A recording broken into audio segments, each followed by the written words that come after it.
I served on the space station of Mimas as a liaison for the Earth Embassy, working with many alien races. Jean-Charles Moyen, Franco-American SSP, aboard the Solaris spaceship, a part of the Solar Warden. My mission, protection and rescue slaves on other planets. Rebecca Rose, Psychic Super Soldier, Moon, Mars, Kuiper Belt, and beyond. Namaste. I'm Yanak Prakash.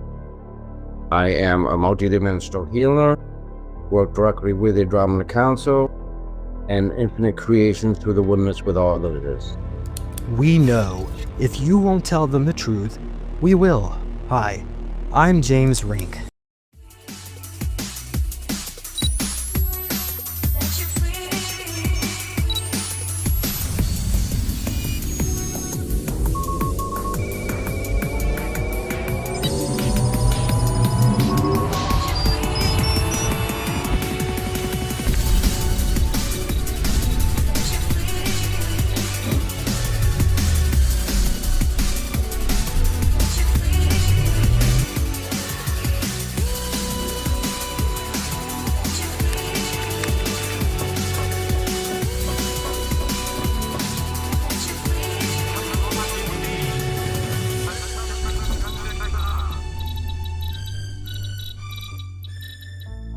I served on the space station of Mimas as a liaison for the Earth Embassy, working with many alien races. Hello, everybody. Welcome to Super Soldier Talk. My name is James Rink, and I'm the host of this show. And today we're going to be talking about the Jeepers Creepers. So, just quick look at the chat. How's everybody doing? And put in there. Okay, hi Nikki and hi Jimmy. Jimmy, are you there? Yeah, why don't you unmute yourself? How are you doing? Yeah, I'm here, James. Okay, great. How many people in the chat have actually seen the movie or movies, right? Actually, multi-movie parts on this one. Okay, great. Well, not everybody raised their hands at once. What we did is we went watched the movie, and I pulled clips because I got the Harry Henderson's movie taken down. So that one, we had too many clips from the movie. So what we did is we did stills this time.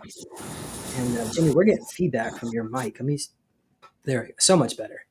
So what I thought we could do is let's start off with the bios. And Jimmy's bio is very long, so I'm going to only read the part related to this show. Okay. And if you want to go in the description, you can read more. So today, former MIB agent Jimmy Paine recounts his harrowing encounter with the Creeper in 1972. Jimmy, did I get the date right, or was it 1973? I can't remember what you said. Was it 72 or 73? I would say late 72, early 73, right in that timeline. Okay, thank you. So this experience inspired the 2001 horror film Jeepers Creepers. According to Paine, the entity first breached our reality when the SAGE radar tower at Thomasville Air Force Station in Alabama opened a portal into the Bermuda Triangle. So that happened on December 5th, 1945. And this date's important because that day there was the disappearance of Flight 19, a U.S. Navy training flight of 5 Grumman TBF Avenger torpedo bombers over the Triangle.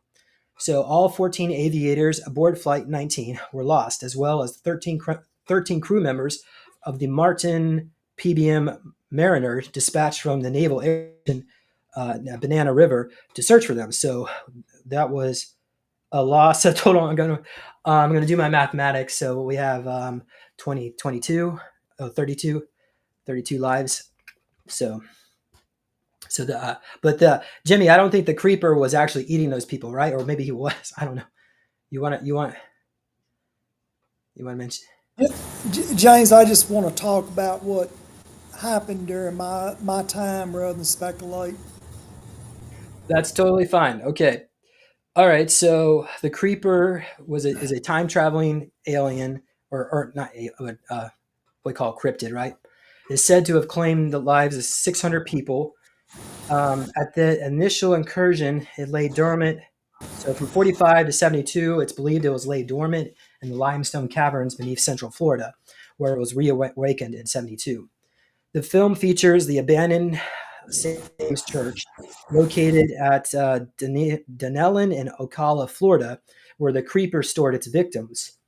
In a twist worthy of the creature itself, the church really did burn down years later, cementing what many call the Mandela effect around these events. Because in the movie, the church burned down, but the church in the movie was actually the real church where the creeper was, but it didn't burn down yet, obviously, because you can't make a movie, so it burned down later. The MIB file was redacted and became Deeper Creepers, directed by Victor Salva and produced by American Zoetrope with Francis Ford Coppola as executive producer. The film was released by United Artists and MGM Distribution Company on August 31st, 2001. So also joining us is Nikki Jacobs. She is a psychic medium who she's also ET contactee. Getting some feedback again.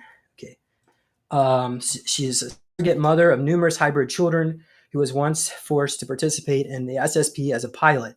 And due to specific ufology knowledge, Nikki became a targeted individual. She is an experiencer of a plethora of paranormal experiences on a regular basis, including where in astral she traveled with friends through a portal through 7 vortexes into another galaxy.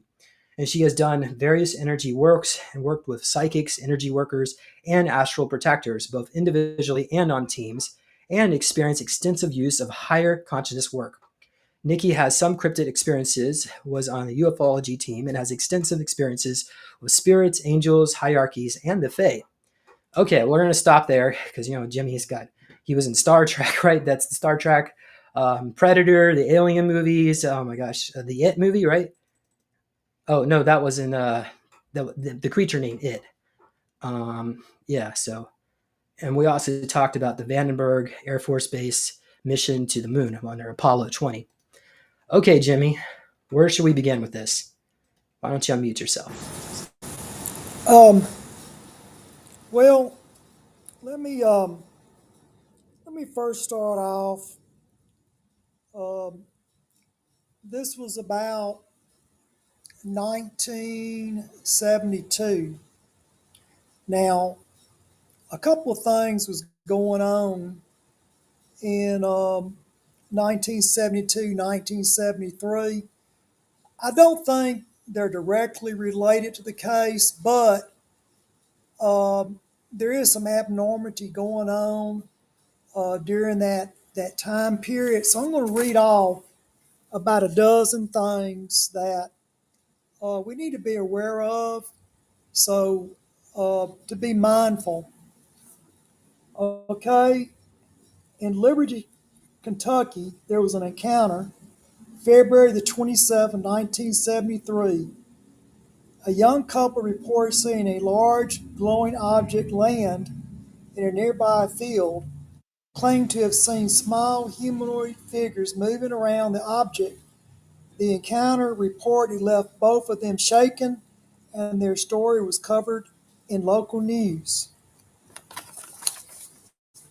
The others reports I have coming in is 1973 was a landmark year when it comes to UFO and alien encounters, often referred to as the 1973 UFO flap. There were hundreds of UFOs and alien encounters reported all across the United States and the world at large. Naples, Florida, UFO flap, August of 1973. Residents reported multiple sightings, described light hybrid objects that was seen in Naples, Florida. You have one in New Mexico, September the 10th, 1973. A UFO was reported seen over a military base in New Mexico. Multiple witnesses described seeing a saucer-shaped object with bright lights. The incident was allegedly investigated by the military. That's unusual, but no official explanation was given. That was done by the military itself. The Fort Benning's incident, September 1973.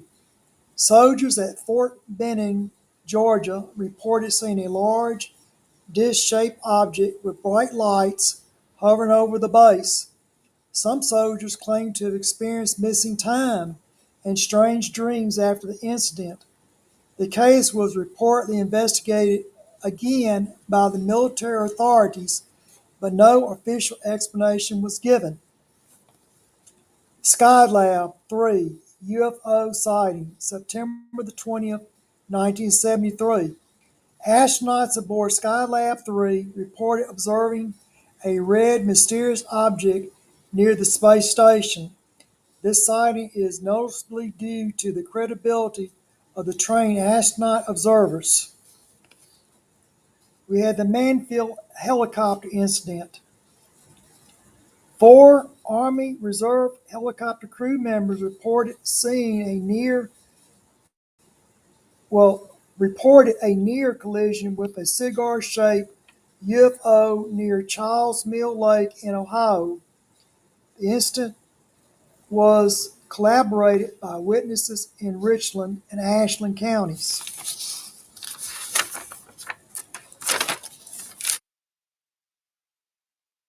Pascagoula, Mississippi, October 11, 1973. Charles Hicks, by the way, he just died not long ago, and Calvin Park reported being abducted near the Pascagoula River.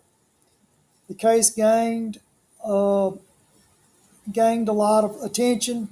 The witness and their contents, the witnesses were consistent with accounts through over the years.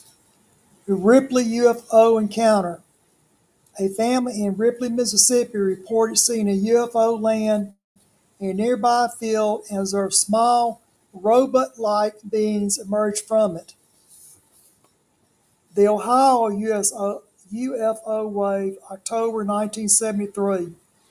Throughout October 1973, there were numerous reports of UFO sightings across Ohio. The sightings ranged from mysterious lights to large, structured craft. The wave of sightings attracted the attention of both the media and UFO researchers.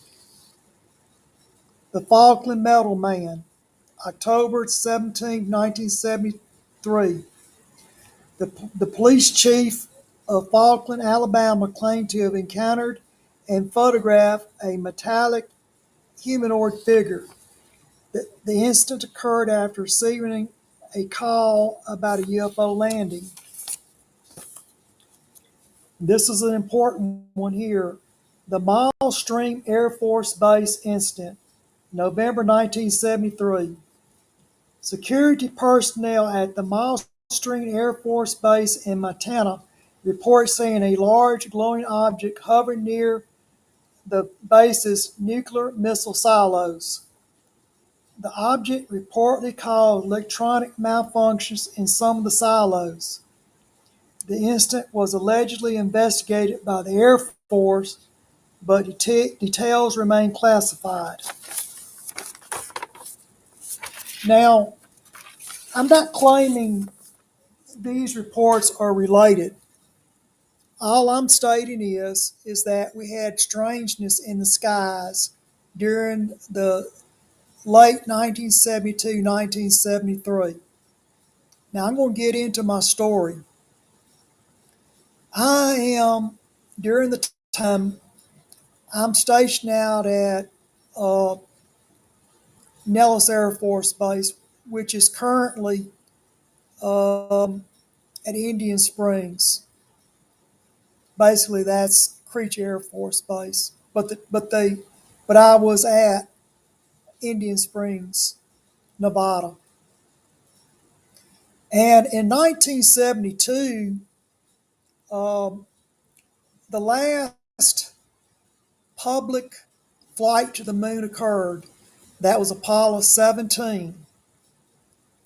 And because during that year, we had Black September terrorist group threatened to kidnap some of the astronauts or either members of the astronauts' family. So NASA moved the astronauts along with their families onto, um, you know, moved them on the NASA base. And um, they ended up, like I said, going to the moon, but it put a lot of stress on the astronauts and on the family members. And, von Braun had retired about 4 or 5 months prior to the Apollo 17 launch. So it was under new management from a director, Fletcher, I believe his name was. But before Apollo 17 was take off to the moon, I would say maybe 5 months prior to the moon launch, I met a, a, a, a female and her brother, and they were.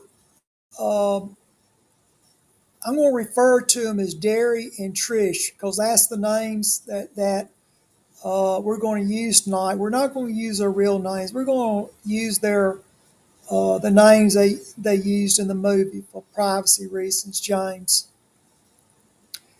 But when I first met Trish, I really liked her. She's a fun person.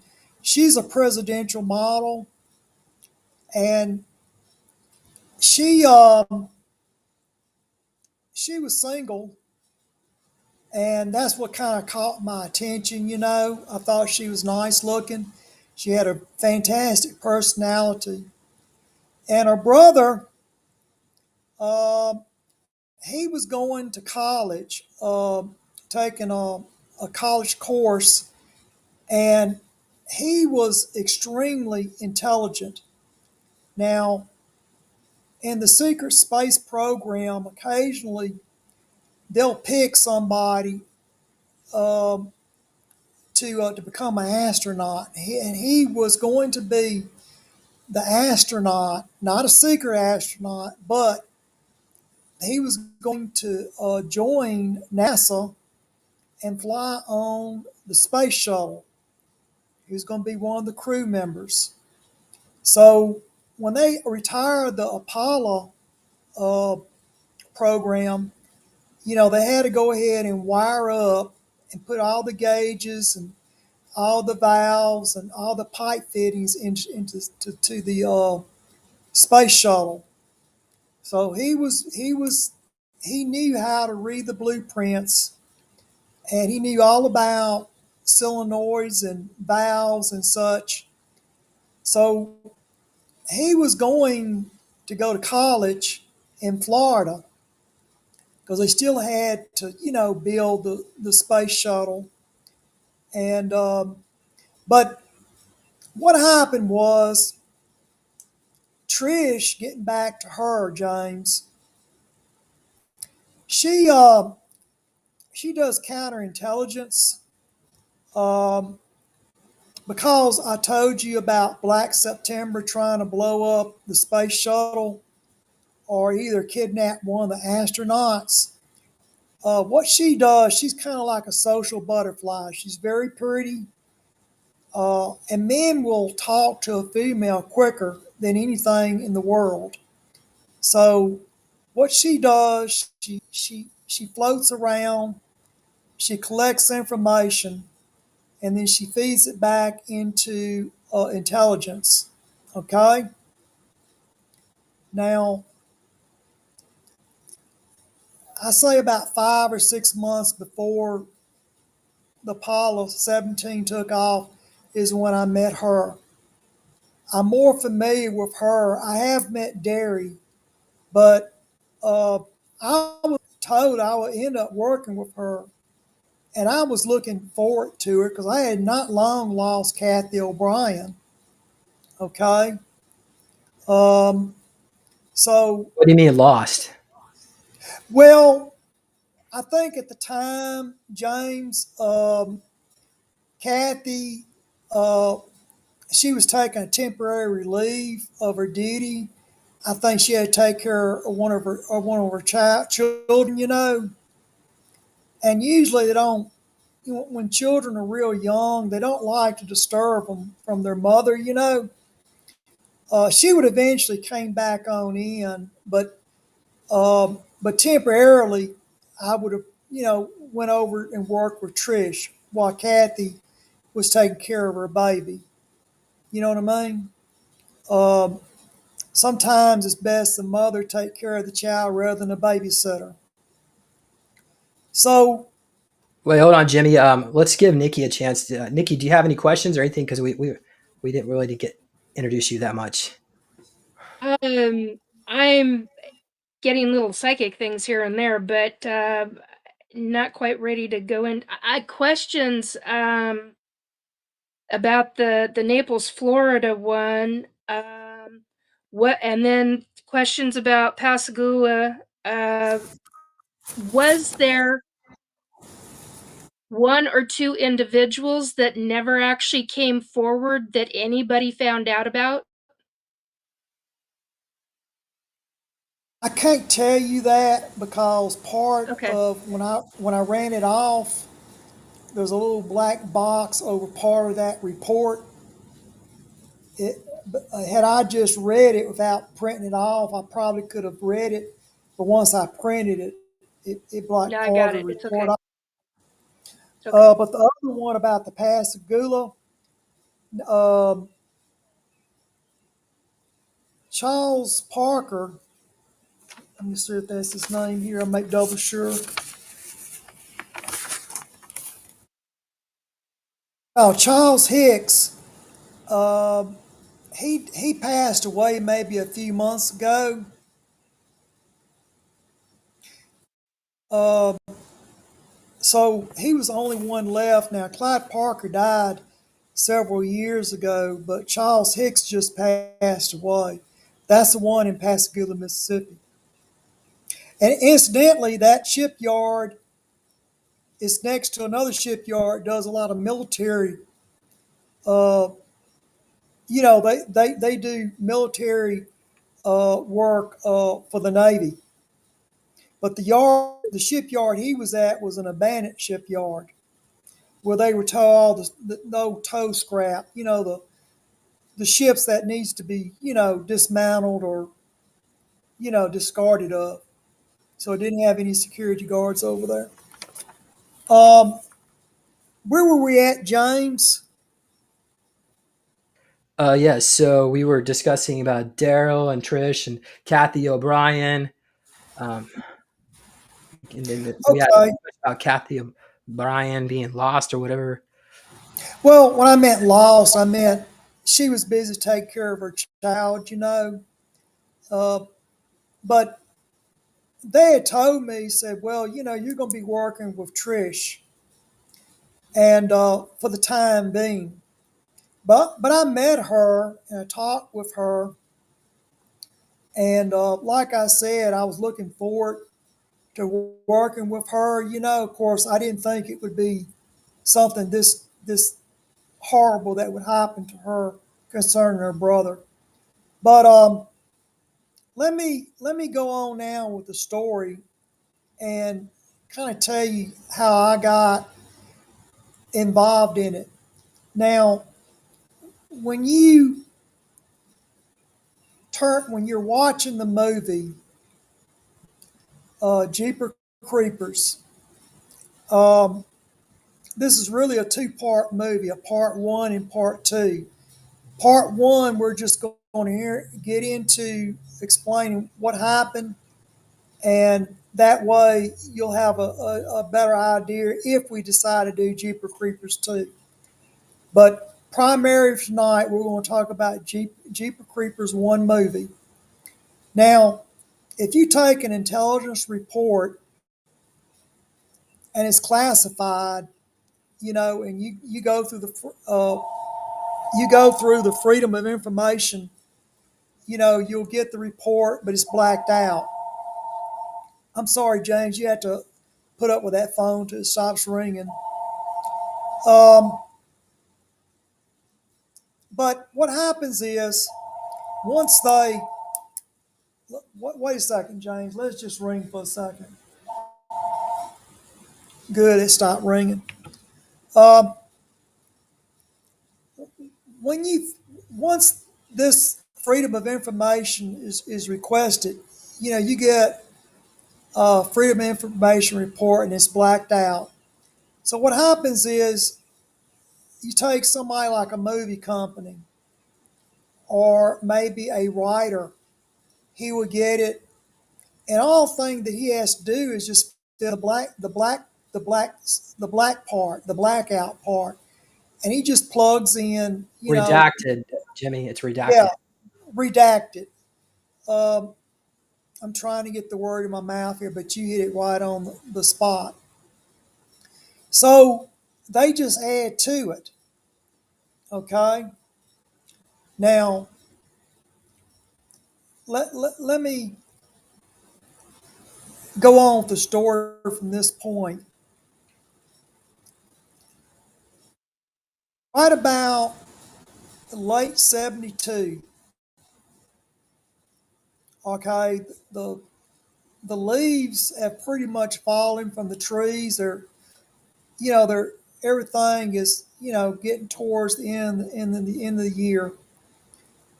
And Trish and Derry are from that part. I think they're from the next county over from where the church is at. Now, the church you have in the background, I don't think that's the church. Where did you get that picture from, James? I have Night Cafe. Yeah, I could show. We have it in here. So I like I don't. said, we I have. don't think. Well. The reason I kind of got a little bit, to the point on the church, what is unusual here, is that the the actual church this happened at, where they actually filmed it at, the movie company actually filmed it, was actually the same church where the bodies were found, which is kind of unusual. I I'll Jimmy, tell you. do I have permission? Because we have the pictures. I can scroll forward on these pictures when you're ready. Okay, go ahead. Just, Go ahead okay. and I'm trying to see. Is this the one? Did it turn? Because I have. Okay, no, it didn't turn. I have like 3 of these things open. Okay, try this one. Did that turn? Nope. Sorry, it must be this one. Okay. All right. Well, before you go any further, now the truck in the background. Now that's an old ambulance from the 30s. Okay, it's a military ambulance from the 30s, or either the late 20s. So it's been souped up. It can run real quick. Okay, it's a military ambulance. And what has happened? Some collector had it, probably had it in a barn, but the creeper here probably killed the owner. Okay, that's how the creature got a hold of the vehicle. And in the back of the vehicle is a lot of like saws and knives and such. The words, he's going around cutting bodies up. Okay, now when Derry and Trish is during the weekend, and she has gone up, uh, and she has gotten with her brother, and they're going to drive from from the college back towards Cape Canaveral. Okay, now they had relatives in or around Orca, Florida, somewhere up in that part of the country when they were real young, probably their grandma or an aunt or somebody. They don't live in that part where he's going to college at anymore. It's just that, when they were real young, they lived in the county next to that county there. But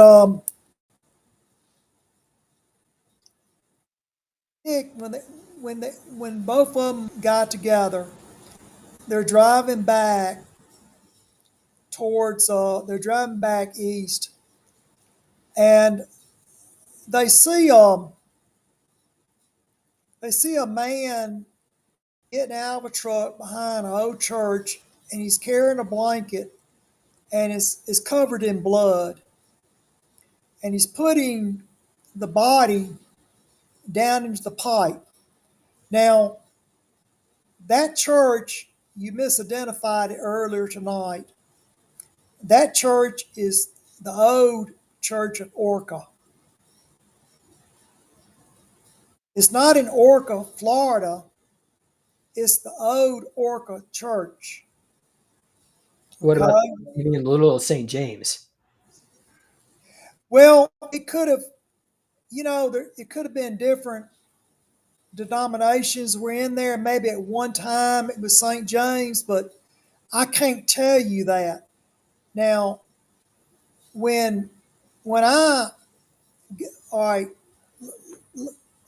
let me go off my story and I'll back up and tell you about the church. Now, the pipe that you see there beside, right there. See, he's holding the body. Well, years ago, see, there's always hurricanes going through Florida, okay? Tornadoes. So what it is, there's a cellar underneath that church. A lot of people used to store their stuff in cellars, root cellars, back in the 30s, the 20s and the 30s. And but that's kind of like a civil defense shelter. It has no door on it, and it's made to be open because people that lived in that part of that community, if they needed to take shelter, and particularly if they were a member of that church, all they had to do was run there, jump in the pipe, and they slide down like a slide at a playground. Okay, so it's made to get into in a hurry.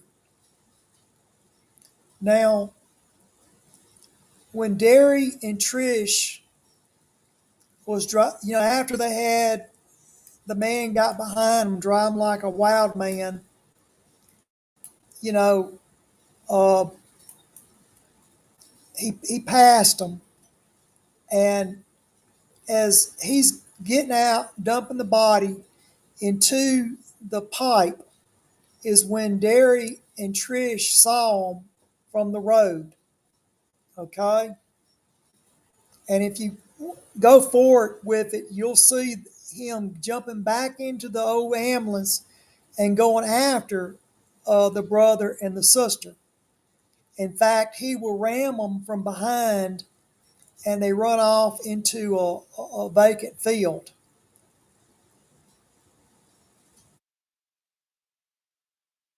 Okay? Now, what happened, he chased them. They kept driving. After they got the car, when they got the car cranked up, um, they went back. Like I said, they went back to the church. They saw Derry got into the pipe and he went down into the pipe. Okay, he found the bodies. Well, he found the bodies in there, You can and see then all he the got out. crows. There were a bunch of Yeah, crows. Now that is the actual church. I've been to that church. Church burned down back maybe around about 1990 or so. Well, it would have to been after the film because the film was 2001. It might have been 2010 it burned, but uh, I know it stood for about 10 years after the film. 10 years after the film was over, it burned down. Okay. Um, but what happened when he found the bodies in there? What the creeper did, he had cut one of the victims and taken out part of I think it was the liver. He cut part of the liver of one of the victims. He was still in there alive. Okay. All right. So Jimmy, it smelled bad down there, right? It smelled bad. Yeah, like rats, dead rats, plus decomposing bodies. It had a smell. It had a smell of death. Now, see him going into the pipe. And then he got stuck, right?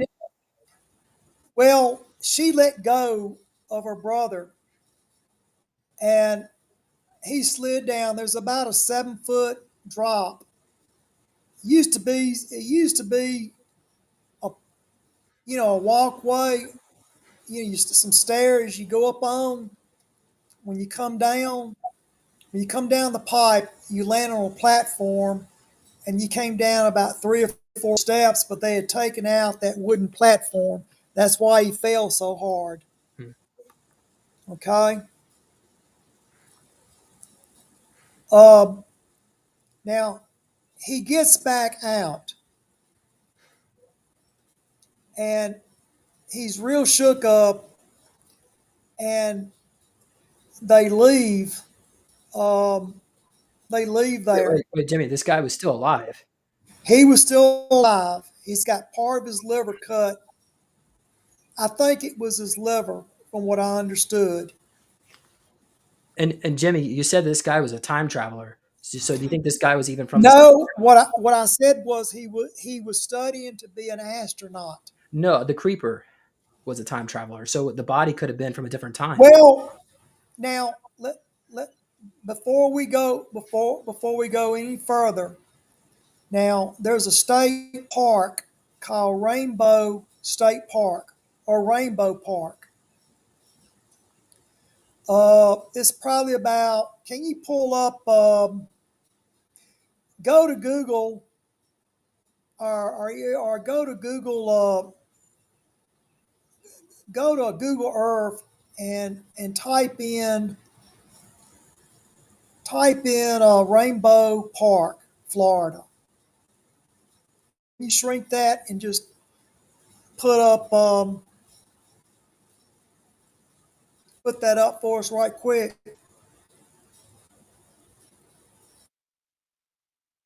Or will it let you do that? I can't hear you, James.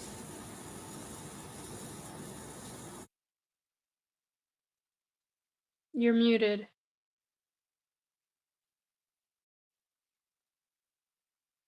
Yeah, I was trying to click on it. It just got gummed up, my computer. Okay. Rainbow Springs State Park. Sorry. Rainbow Park, not Springs, Rainbow Park, Florida. Are you sure? Because last time we had this conversation, it was the. I mean, I can show you what I got. How about that? And you can. Okay, well, just show me. We'll figure it out once we get there.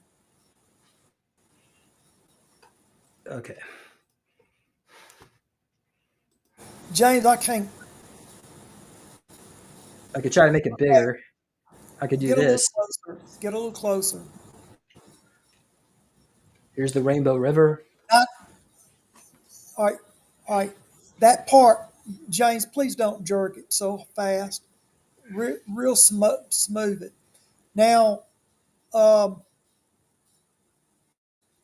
you see that that forested part where all the trees are at, Affirmative. and you see like there's a stream to the left there of the screen. Yes. All right. Now you see that subdivision behind that stream? You mean along the road? This right here? Yeah, yeah. Okay. See all those houses? Yes. All right. Well, back in 1972, nobody, all that wasn't developed. All those houses have been built since then. That used to be real rural, okay? Now, there was a report of a UFO seen. James, go back down to it. I was just Tighten it trying to back up. so if you can see this is I all know of we city now.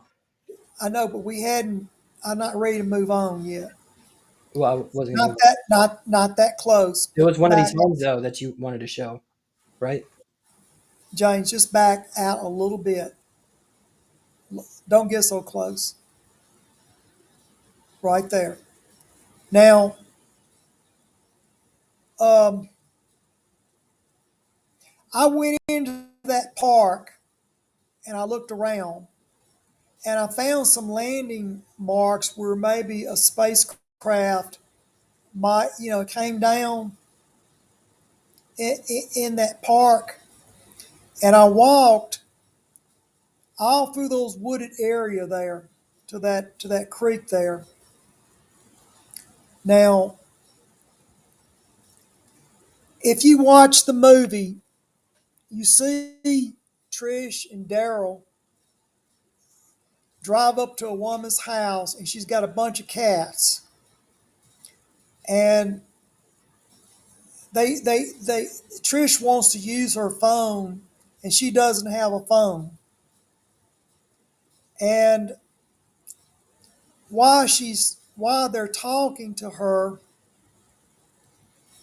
the creeper is seen in in her garden, and then she shoots it with a shotgun, and the creature gets into the house, and then this elderly woman, around about 60 or so, she goes into the house with a shotgun and she fires a shot or two, and a few minutes later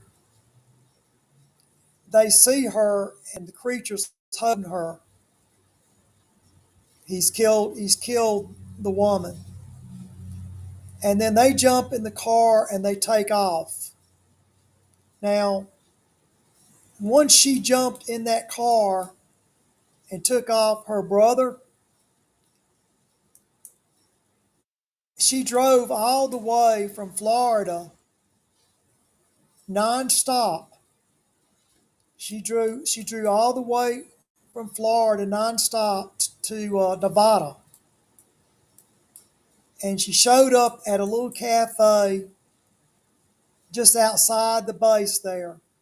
You remember when you sent me that video of the time traveler and they went to a cafe and in the back room they could walk down the hall and do a time jump? Do you remember that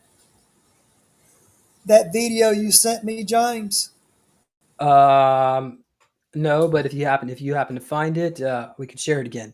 So this was clips from the Catwoman. So in the movie, by the way, it's in the wrong order. They go to the Catwoman at the end. No, they go to the Catwoman in the movie before they leave Florida. Yes, but in the movie, it's at the end of the movie. But in the real life story, so before they leave Florida. Thank you, Jimmy. Yes. Okay. She lives. I'll pull up the cafe now. But she lives right by that creek. So she's the only one back there. That subdivision hadn't been built yet, okay? It's real rural back in the 70s. And so that's why Derry and Trish stopped there. It's real close to where that church is at. All right? So once they leave the Catwoman's house, They drive nonstop all the way to Nellis Air Force Base to that little cafe. And it is the weekend, and they know we hang out at a cafe. Okay. Hey, Jimmy, how about I quickly go through these pictures because Okay, go ahead. Yeah. we're It, jumping it's, around too much. I'm trying to keep it in well, order. So it's the way the movie producer did it, James. yeah. Something Okay, that so we did. he's stuck down there, right? And so he tells his sister to get help, and then so he's exploring more, right, Jimmy? He finds more bodies, some He weird, finds, whatever that yeah. is. Okay. So now he finds some water, wet stuff, whatever. No, the bodies are dripping. Yeah, but it's dripping water. It looks like moisture. No, it's some type of liquid. Viscous fluid. Oh It's yeah, Nikki, fluid. you want to? Yeah, you want to talk? Just viscous fluid. That's what I heard. You think this is So from the creature? whatever it was, whether it was water or whatever, I just got told viscous fluid was dripping. And then he looks up. Now, one of the interesting things here, some of those bodies had wooden teeth. Oh, back about 150 years ago, 150, 200 years ago, they didn't have false teeth, so they would make wooden teeth. Okay, like wooden dentures. So some of those bodies were very old in there. Now, this is what I'm thinking was going on. Either the creeper can time jump, or either he was. I believe he can time jump. I believe he was time jumping to different points, to different years, and getting the bodies and hide them in there. Okay. Now, when when Trish and Derry drove to Nevada, and they called the base. Wait, I wait, wait, Jimmy, we still got more. So what is this? Was this their like his mother or something? We don't know who all the bodies belong to, Yeah. James. But Derry said like one of his relatives died in the movie. We think that was the relative. No, he says that he recognized one of the bodies down there from a teenager that came missing several years prior. Yeah, because of the ring. Okay, what this guy was doing, he was abducting people and bringing them. He was bringing them down in the cellar. Okay, now when they got to Area 51, I think I flew from Nevada. No, no, I didn't fly. I was in Mississippi. See, they passed through Mississippi to go to Nevada, and I was in Mississippi. So when I found out what had happened, I went from Mississippi to Florida to the church. And when I got there, I went down the pipe just like Derry did, and I found the bodies. And then there's a door that in the cellar. It leads back up into the house or the church. And when the back of the church is where the preacher used to stay. It's kind of like an apartment that was in the back of the church. But when I came up through the cellar and I got into the back part of the church, there was bodies. There was a body, one or two bodies in the bathtub. It was just like outside. It was just like if you ever watched the movie Chainsaw Massacre, where they cut people up. I mean, there was bodies all in the back of that church. Okay. So, Nikki, do you have anything you want to add to this? You picking up? Not to that. I picked up a different serial killer on top of what he's talking about, which well, goes back to a case that I already know about.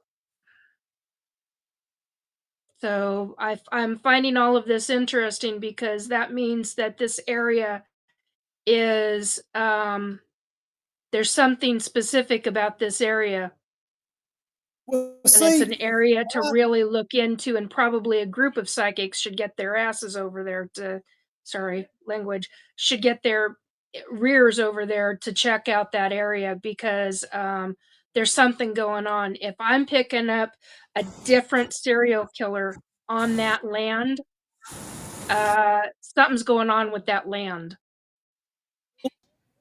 That's all I wanted to a say. few, let me say a few things here. Because Mhm. I'm not doubting that you're picking something up, but I'm going to give you a little more detail about the land and the surrounding area. Yeah, please. It's not uncommon to have cellars because of the tornadoes. Okay. Okay, a lot of the houses, particularly the old ones, have cellars because of the tornadoes. So you may be picking up other other areas right around in that area there. Now, Okay. being that's a park, most parks are where people do get attacked. Like Rainbow Park, that's not far from that old church there. So what I'm saying is, when I got there and I walked through it, we went ahead. The police was not involved in this. This is a MIB mission, Men in Black. Yeah. Okay, the bodies were all removed because they What? had James. They had all the strange fluid in it. Okay, it had to be studied. Now, what was you trying to question here?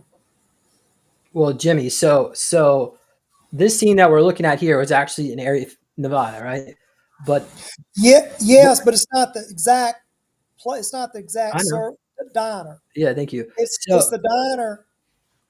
okay, but Daryl and Derry and Trish go back. So did they come back? Did you go back to Florida with them, or are you alone when you went back to I Florida? was alone. See, Trish did not know where I lived in Mississippi. She drove straight. She didn't know I lived in Mississippi. She drove nonstop with her brother all the way to Nevada. And when they did get the, I think they ended up calling from a payphone, but because at first their cell phone was down, but she drove nonstop because she was real scared. Okay. Um, now, Now, but Jimmy, were you like? I mean, weren't you scared too, going all back in that church with this serial monster? James, that's what I'm not, this is what I do. Okay.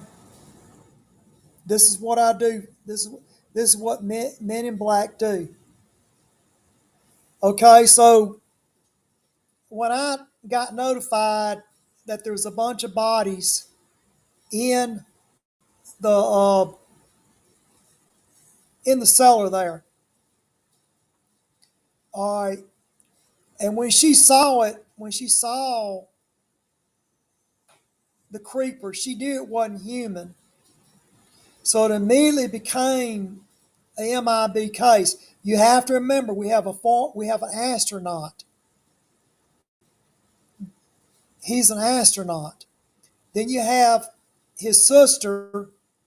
She's basically counterintelligence. She actually worked with von Braun. Von Braun had retired.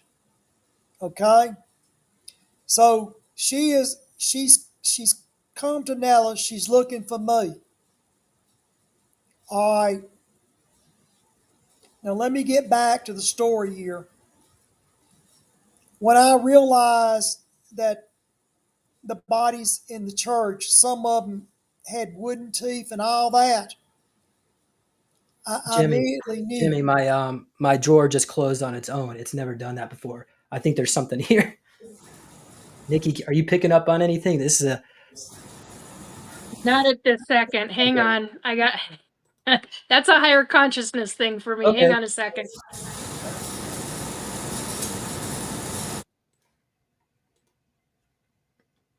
Go on, because this is gonna just all right. keep talking, because it's gonna take me a moment. Well, you may pick up. Look, if you pick up something, just say I need break on in. Okay, it may come to you in a few minutes. So what happened was, go there. I look around. I see stuff I don't like. Okay, so I head back to Area 51. I get back to Area 51, and when I get back to 51, they go, Trish and Daryl. It shows them being in a police station. That's not all the way correct. She called from the diner. They drove out, get her and her brother. And before they got there, the creeper shows up. He goes through Daryl's underwear, smelling it, sniffing it. And one of the waitresses there saw a strange man going through the car. Okay? So she's all shook up. So on the way back to bring them to the base, one of the MIBs was attacked and killed, escorting them to Nellis Air Force Base. And Jimmy, I love you, but we skipped over a lot of stuff in that diner. Remember about the psychic and said meet the cats and that. You want to go back to that? There was a psychic, but I'm going to say the psychic was. You got to remember, I'm coming back from Florida. I'm still coming back. Okay. I hadn't quite got to the base yet. Okay, so what happens is we have a local psychic that picks up on it. She talks to them, and they get to arguing. There's a hang up. Okay, I wasn't there. I just know that they're all shook up. They're trying to make contact with the MIBs. Okay, so I end up back at Nellis Air Force Base. They've taken Daryl. Wait, Jimmy, hold on. She plays the Jeeper Creeper song. James. Can you comment about that? James, we can't go by what you see on TV or what you see in the movie. Okay? Just because you see it doesn't mean that it happened. All right. So do you want to comment about it or not? Should we just move on? First of all, I'm not going to wrestle between you and the writer. You have to let go of some of this stuff. Okay? I'm trying to look. This report, I don't have the MIB report in front of me. I'm only going by what I recall 50 years later. I'm going back 5 decades, and you're being very, and I know you mean well, but you're too detailed, James. I'm using this. Yeah, I'm following the screenshots. Nikki, you have something to say?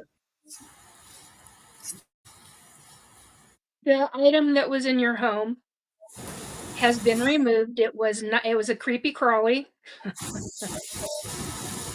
I had somebody help from the other side, but it's been removed.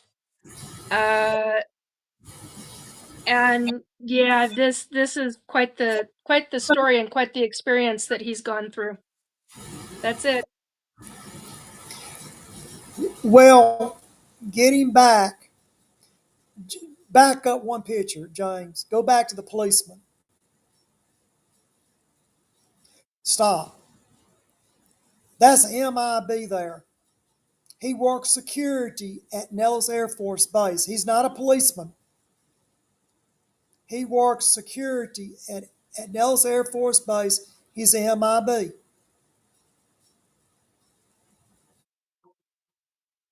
Okay? He's a MIB. There's not a woman with him. So Daryl's excited, really upset, and these two security come out, and he's James, like, who said it was two? Just because. well, in the movie, yes, but so how many were they? But James, we're going back that part about you're trying to be very detailed on something that's 50 years old. I have not got the report in front of me. As far as I know, it was just one MIB. And then the Okay. creature found the underwear, the name. That Right. part is true. Okay? That part is true. Now, the phone call, I believe it was true because we had a psychic that picked up on it. But I was not there in the diner, nor was the policeman. You have to remember the policeman's, well, not the policeman. The MIB who was acting as a policeman has been killed. Daryl is killed. So, now, where am I going now? You got me so confused, James. Yeah, 'Cause security showed up. Base security. Okay. Base security showed up. They're following him back to the base. They can't get into the base because other words, they haven't got a security pass. He is escorting them back to the base. And while he is bringing them back, he is attacked. His head is torn off of his shoulders. Now, the part about the road sign and the part about the creeper grabbing him, kissing him, and pulling his tongue out, that's very real. I mean, the meat market sign. Well, I don't know about the meat market. There was a sign, a road sign. See, we're going back to that. You're being too detailed about, well, there's a meat market sign. No, there's a sign that I know of. A road sign, And okay? so Go ahead. basically, the movie's been Hollywood. The information has been Hollywoodized for the movie. Exactly. You hit it Okay. right on. Right. See, James is trying, because he's got the picture in front of him, he's trying to go by every single frame.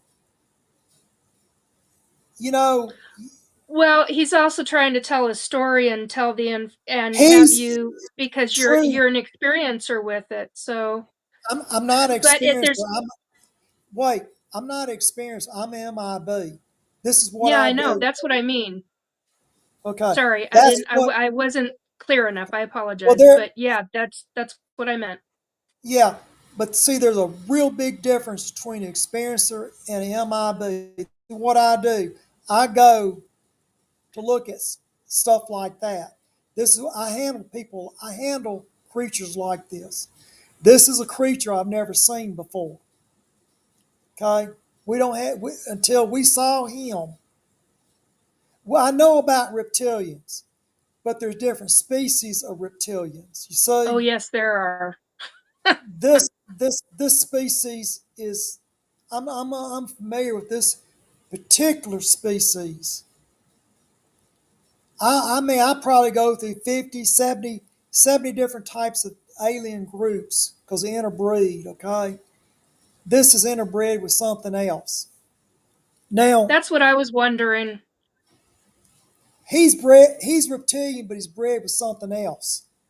Now, Yeah, because I've known reptilian. I've seen firsthand what different reptilians look like. And that's they're not always so pleasant. Some of them are actually nice, but there are quite a few of them that are absolutely not. well, this what makes him so unique in the history of Area 51.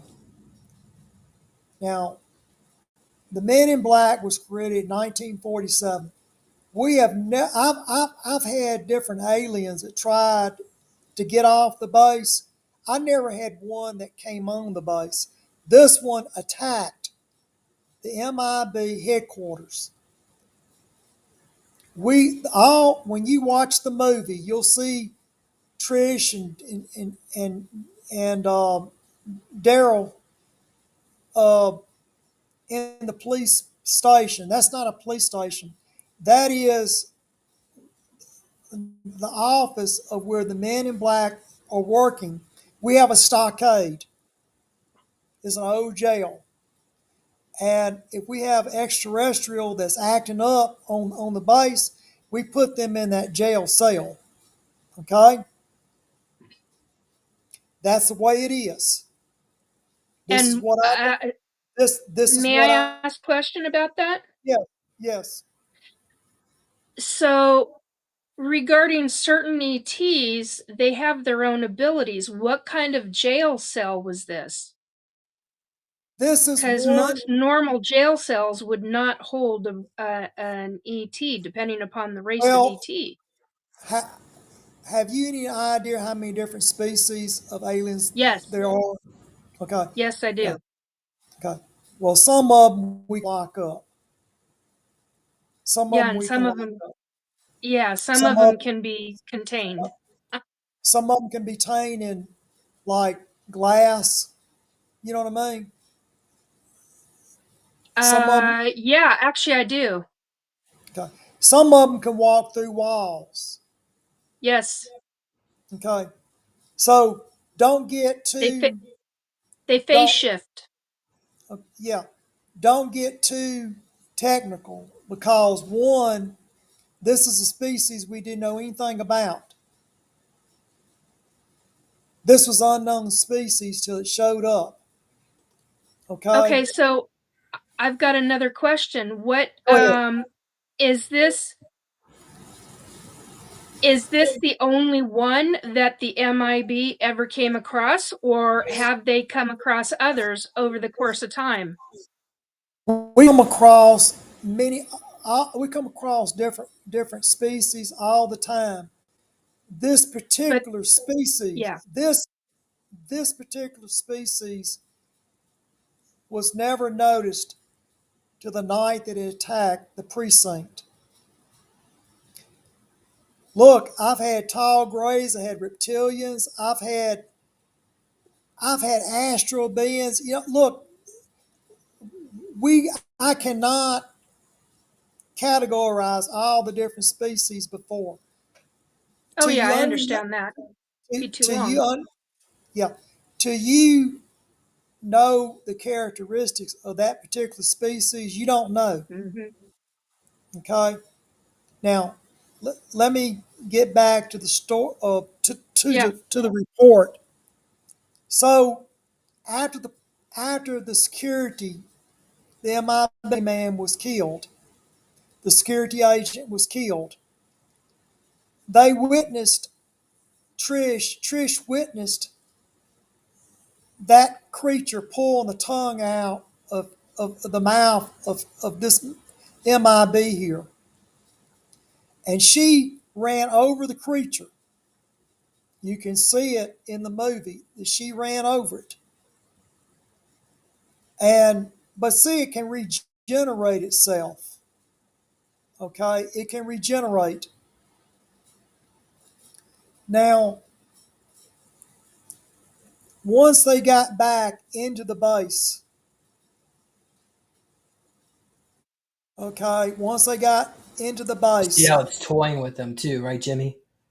I'm sorry, what, It's James? like toying with them. It's like playing with them. Exactly. You See, it won't. It's like adrenochrome. It wants adrenochrome. It Yeah. wants to make you a fear. The more you fear it, Yep. that's why he's toying with them. Yeah. Okay. Feeds off fear. Now the leg was damaged. You see, it had wings. It's got these It had wings. wings. It had wings. Okay. Now, once Trish and her brother got to the base, and they got into where the MIB, the office was at. Okay. They were brought in. They were questioned about, try to get, we're in disarray. Okay. It's the weekend. We got MIB scattered all over the place, and just about they had been at.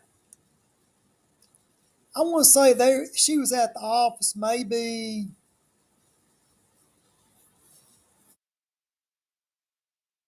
I know a good day and a half. I showed up. I showed up about a day later. Okay. I showed up about a day later. And when I showed up, is about the time I showed up is when all the hell broke loose. James, go back to where that woman is praying and the creature is going over her. Do you have that in the, see, that's the local psychic.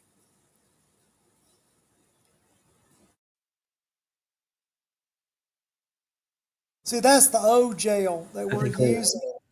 going through this a little too fast, but yeah, so they're That's the old jail. That's the old stockade we're using at Nellis. and why That's do you not think the that's not the new stockade. That's the old stockade.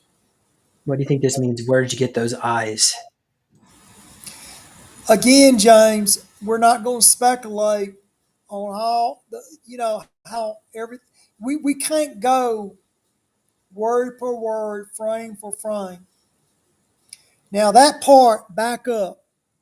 You see how he's pulled those bars apart? That part is true there.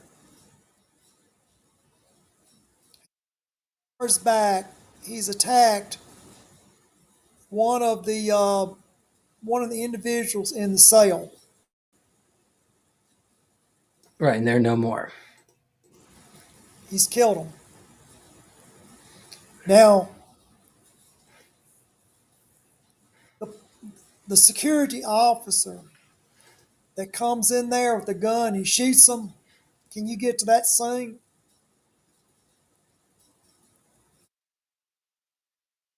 What about there? Yeah, see that guy? He comes in there and he sees it. And he fires the shots. He's killed. The creature attacks him. All right. That part, stop right there. Now that part, I am shining my flashlight and it's going right through him. That creature grabbed his heart, hit him from behind, and pulled his heart out. See, their reflexes are about 4 to 5 times faster than a human. Reflexes are very fast. You guys didn't stand a chance against it. I had my light on that backup, James. Don't A lot of my ETs are like that. All right, Extremely fast. I held my light. I could look straight through him. It hit him that quick. He was dead before he even dropped the floor. All right, the creature did go up the side of the wall. Okay? Now, sometimes these creatures wear anti-gravity belts. At this point, I don't know what's underneath his coat or what's underneath his, if he's got the belt on. But he crawled on the side of the wall. Okay? You see him there coming inside that wall?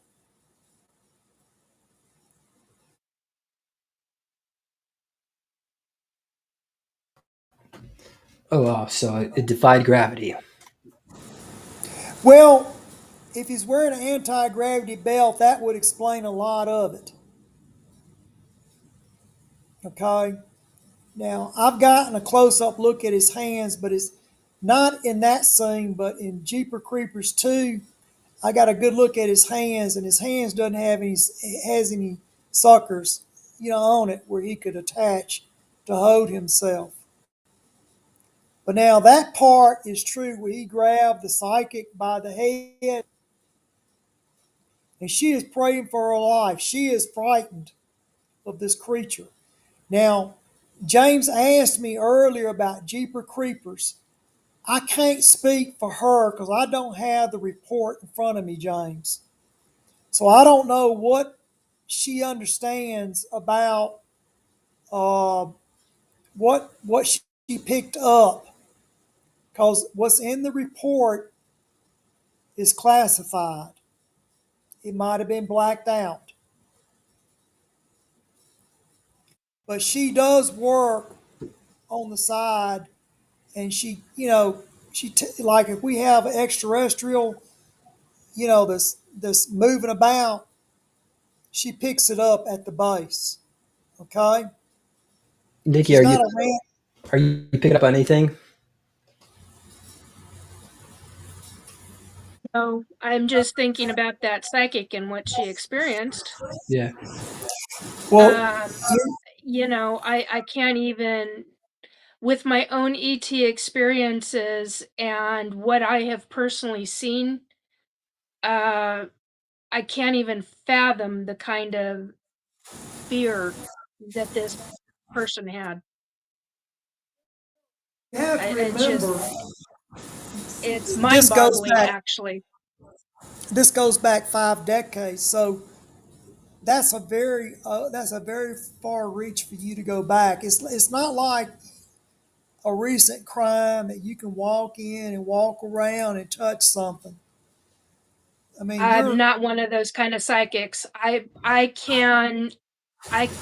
There's a lot that I can do, and some people call it remote viewing. I don't remote view. I do a lot of extra higher consciousness work and that kind of thing, as well as going back and being shown a lot of information, and usually from spirit guides, usually psychic ability, various different kinds of ability. I don't need to get into all of that, but yeah, I understand. I get it. There's so many different people with so many different psychic abilities and clairs that yeah, I get it. I get it. Sorry, Jimmy, I muted you because we're still getting feedback. Sounds like there's a fan right on you or something. It comes out occasionally. Why don't you unmute yourself again? There you go. 1 second, James. Let me do something. Yeah, it's That's pretty walking bad. around, yeah. Okay. Connor says Dogman, our military asset, 100%. Tony Rodriguez was in the movement. James, is it any better? A little bit. Oh, I found another thing. Maybe. Yeah. Tony Rodriguez was in the movement of freight within the SSP programs. He stated there was a dozen or so of them as part of the transport op at least once. James, I don't know what we're talking about here. Yeah, Are there's we going people. all? Yeah, they're talking about dogmen in the chat. Well, James, that takes from I know, Jimmy, this. but you were away from your mic, so go back to the Yeah, story.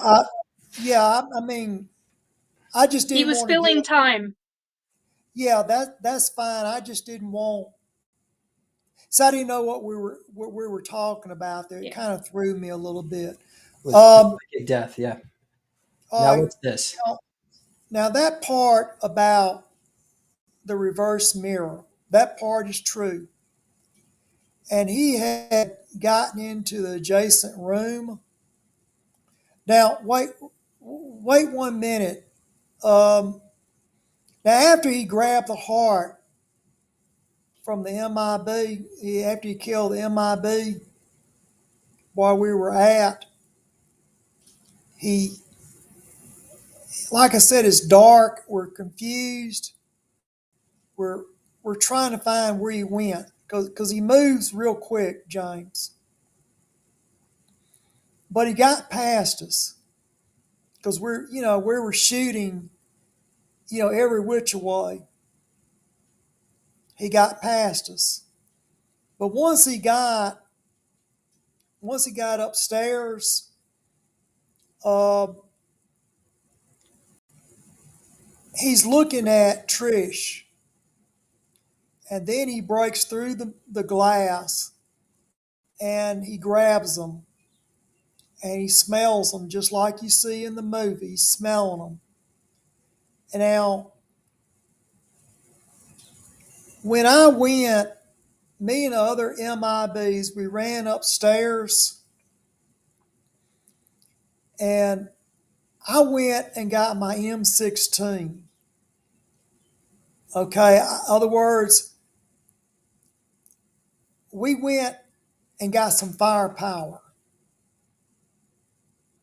We all got our M16s from the racks, and we ran upstairs, and that's when we got into the room. And see, he's right by the glass there. Now, what is happening? He has grabbed Daryl there, and Trish is between me and those two. And she is talking to him, trying to get him to let go of her brother. She loves her brother. And see, now I'm there in the background. See, we got our M16s. Now the problem we're having is that Trish keeps standing between us and the creature. She's so focused on her brother that she doesn't realize, well, see, I can't get a clear shot because Trish keeps stepping back and forth. Had she just moved to the side, I might could have taken a chance to kill it. But now that part where his head, you see the tentacles on his head opening up, that part is true. Now, the reason that's so detailed, after we killed him in Jeepers Creepers 2, we took a plaster of his face. So the color and texture of his face is very accurate, of his body is very accurate. That's what he looks like. Now, there's a little difference in the teeth. I want to say he had 2 rows of teeth, but then again, that was over 50 years ago. Okay? Jimmy, you want to comment about the bodies and body parts? What was it actually? Be a little more specific and It was detailed. taking body parts and applying it to itself. What he was doing, we haven't gotten to Jeepers Creepers 2 yet. I'll end up killing him with extreme prejudice in Jeepers Creepers 2. I took part in killing him. Me Was he and another. was he Go ahead. eating everybody's livers?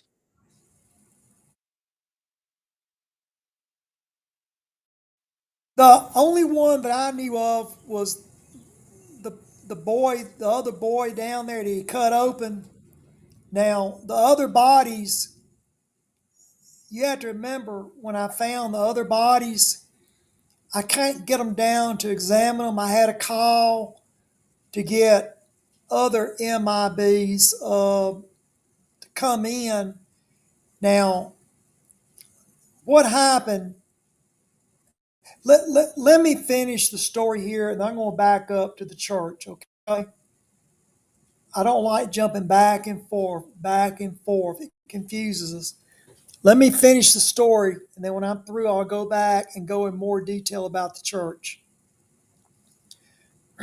When he had Daryl, and he is holding him so tight he couldn't hardly breathe, okay? Now, the part about, oh my God, he did say that. This one said something like, oh my God. This guy is a trained MIB, and he's caught off guard. We're all caught off guard. Nothing like this has ever happened. This extraterrestrial has broken in to the stockade. He has attacked our precinct. That's never happened in the history of the MIBs. Now, she's crying. She's offering herself in exchange for her brother. And she is stepping left and right. She's moving. And I want to take a shot, but I can't take a shot because she's in my way, James. I can't say nothing to her because I don't want the creatures to think that I'm getting ready to take a shot. But had she moved just a little bit out of the way, I probably would have taken a shot to try to kill the creeper. Okay? So what happens is he takes off with her brother. He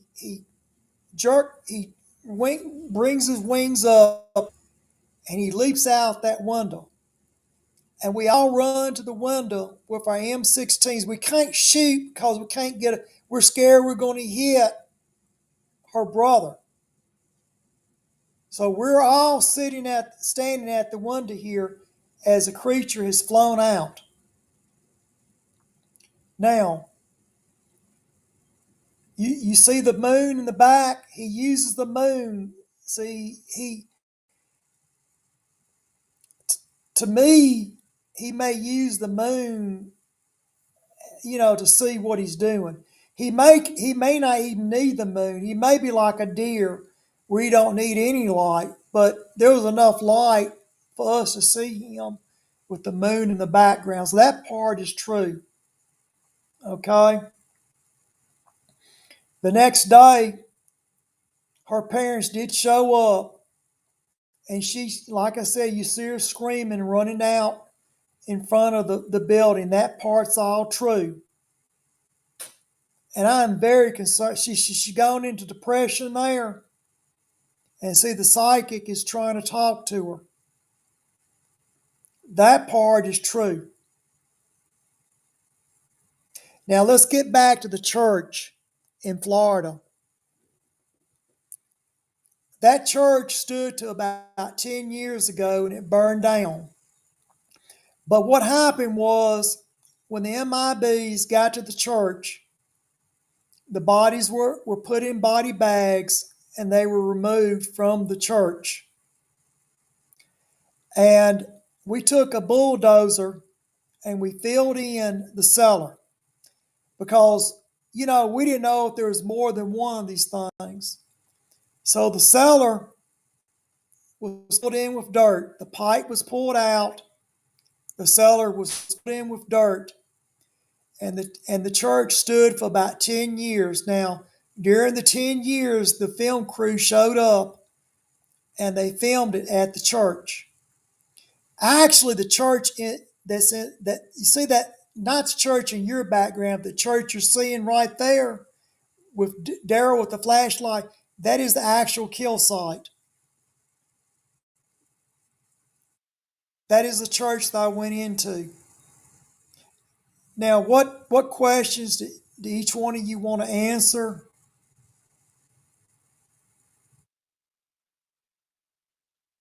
Okay, I guess I'll start first. So, when he was run over, how did he recover from that so fast? James, at the time, you have to remember they're taking her statements. This is an unknown species. When he showed up, you see his leg was kind of broke when he in the film. I mean,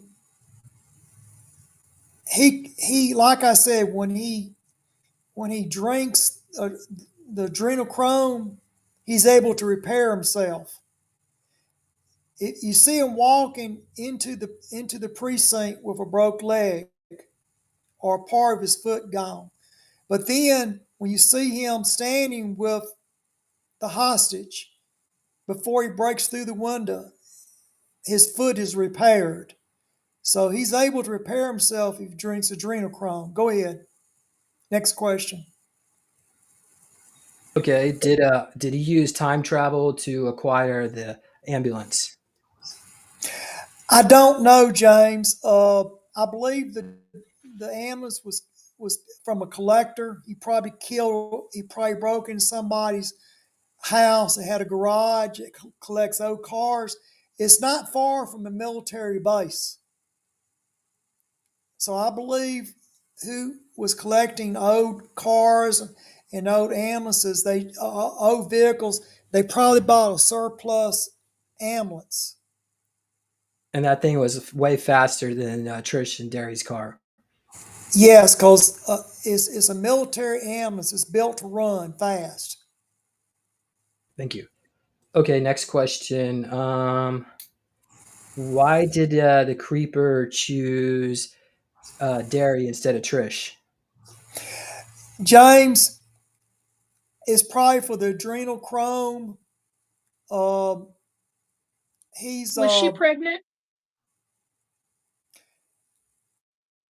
not Was sleeping with Trish her. was Trish pregnant? I don't know because I wasn't sleeping with Trish. I was trying to had this not happened, I probably would have slept with Trish, but I had not had sex with Trish. I liked her, but I had not dated Did her she, yet. Go ahead. did she have any medical examination after this event? I know that she was traumatized. I believe at the time, usually, the secret space program, MIBs, we had to collect as much information from her as we could because all the information we collected, the intelligence report, we applied it to try to catch this creature. It took us about 2.5 months later, but we did capture it and kill it. I killed it with extreme prejudice.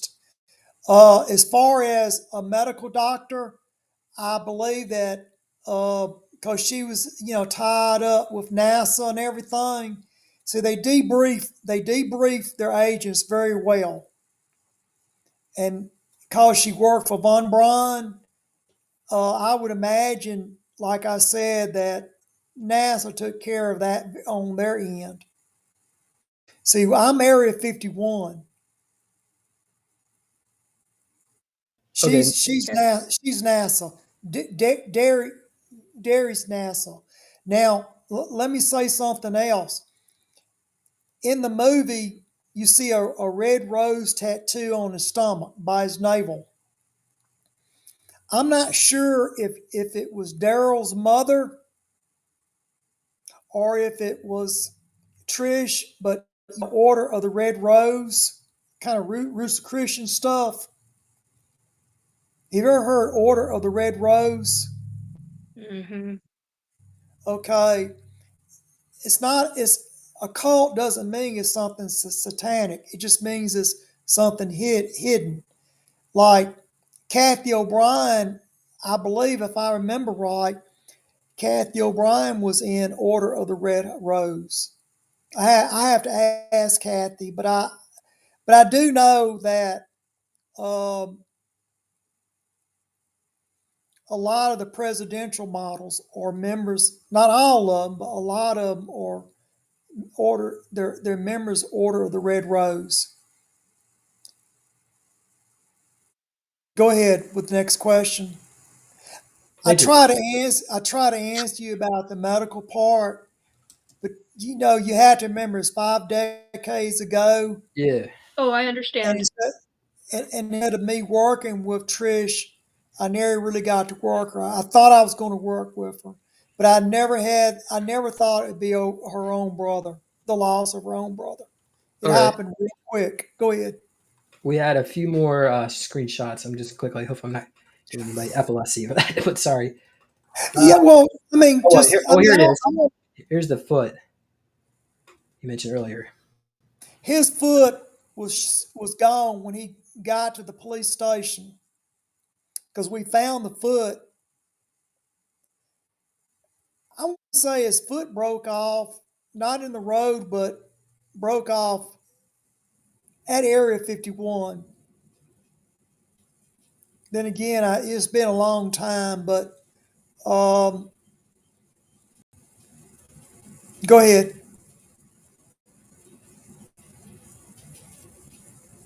Okay, so here's the last little screens I had. So she goes out, she sees all these birds. Is there any significance to this? Well,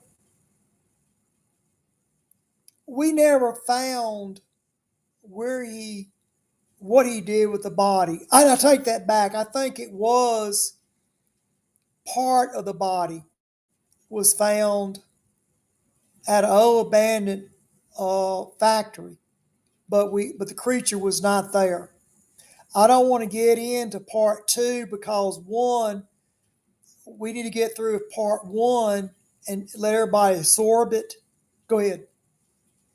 So Who gave go ahead, Nikki. so who gave Hollywood the story?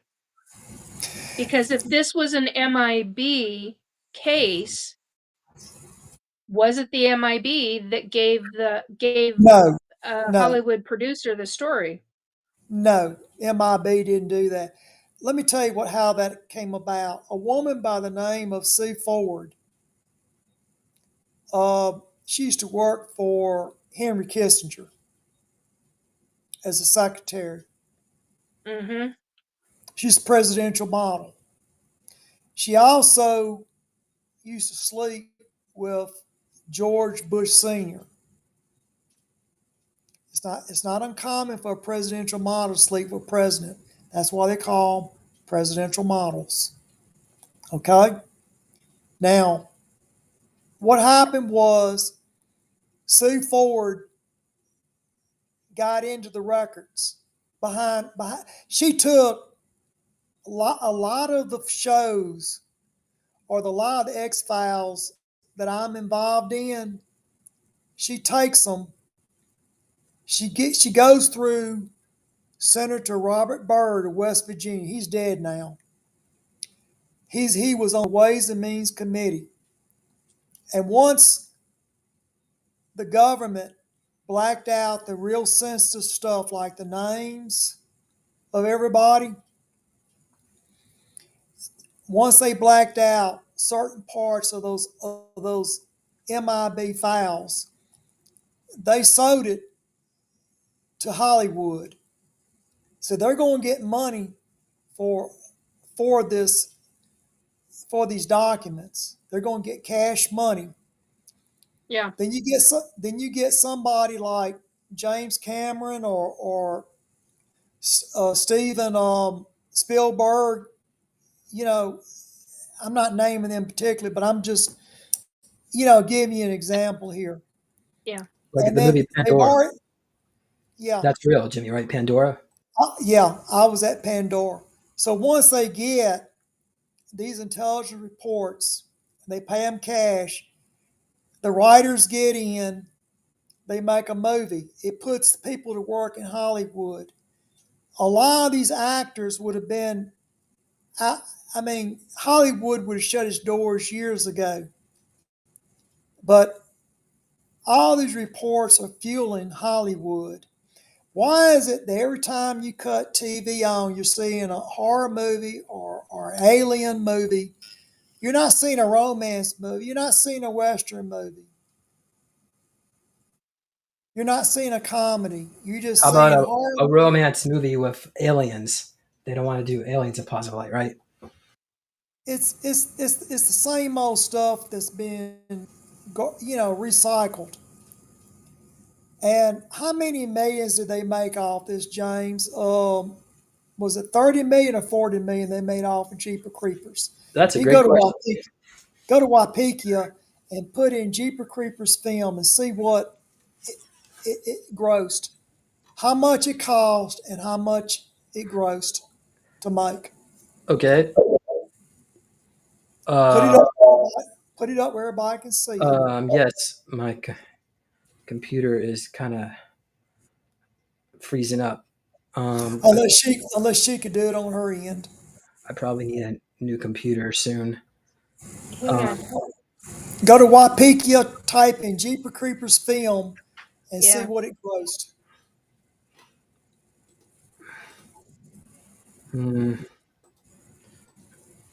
Sorry, guys. Yeah, I see it. It had a budget of $10 million. How much? How much did it make? Yes, very good question. What it cost to make it? How much they gross? It grossed $59 million on a $10 million budget. Wow, that's $40 million. Yeah. Okay, well, James, if somebody hands you $40 million, would you take it or would you walk away from it? I think that's a very good answer, Jimmy. I think I would actually take it. Yes. Okay, so they're still selling the DVDs.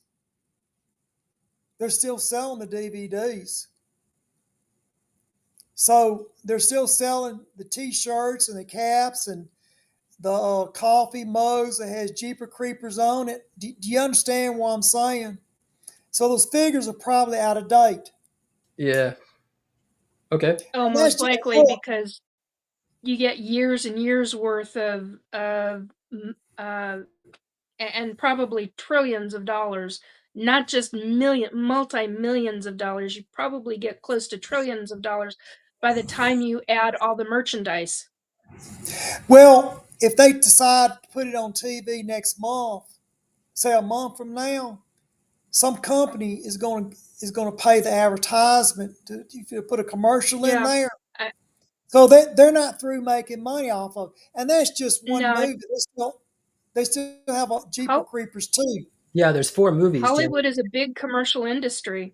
So exactly. And it's also about control of the narrative. Exactly. And they're controlling what the UFO groups see and what is heard. Now I can only tell you about Jeepers Creepers 1 and Jeepers Creepers 2 because I killed the creature in number 2. But I don't want to get into that. Now the other 2 movies, you said there was 4. More than likely, the other 2 are fictitious. I can only cover. See, once they start making money, then they start adding to the story. Yeah. So the other number 3 and 4 is fictitious. Only 1 and 2. Yeah, the second one made approximately $100 million. How much did it cost to make? It was $25 million, and it looks like it earned $119 million. Pretty good.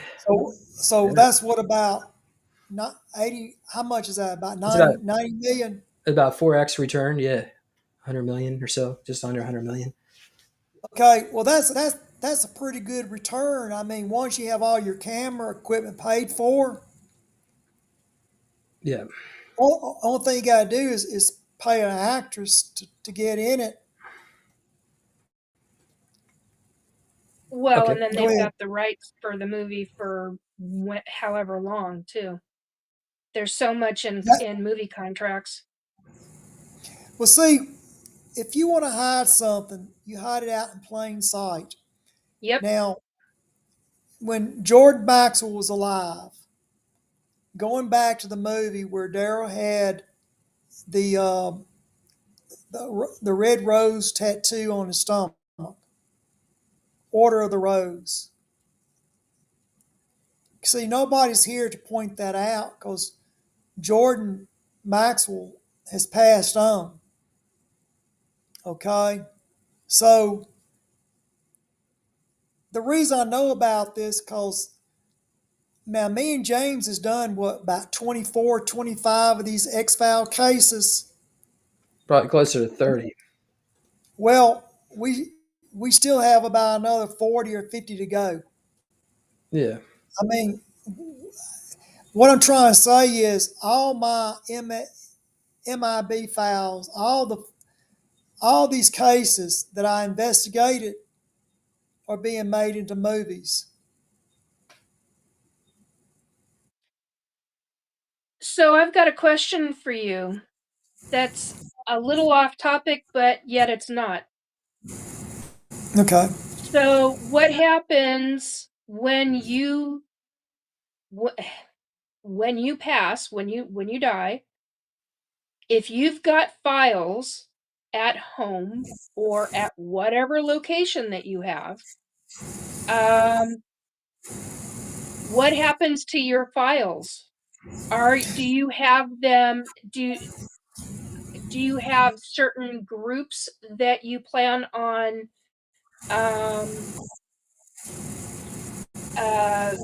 having them inherit your files? Well, let me kind of explain what's going on here. First of all the files are at Area 51. I don't have any No, files here. I meant if you have personal files and personal notes on this kind of information. All this is in my head. Now, what I read Okay. off tonight is what I just pulled off the internet prior to the show. I don't keep a whole lot here because one, I'm retired. I'm former MIB. Okay, now as far as like what we did tonight, that's an oral history. James Yes. James is going to upload it on his website. But just like James was talking earlier tonight to you, where he said they took down Harry into Henderson's film. Yeah. Well, not the film, but the information that you guys did. Yeah. Okay. So other words, James is being shadow banned right now. He's being censored. Yeah.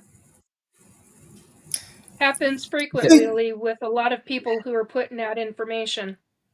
Well, so you got two types of individuals. You have the people that experiences it.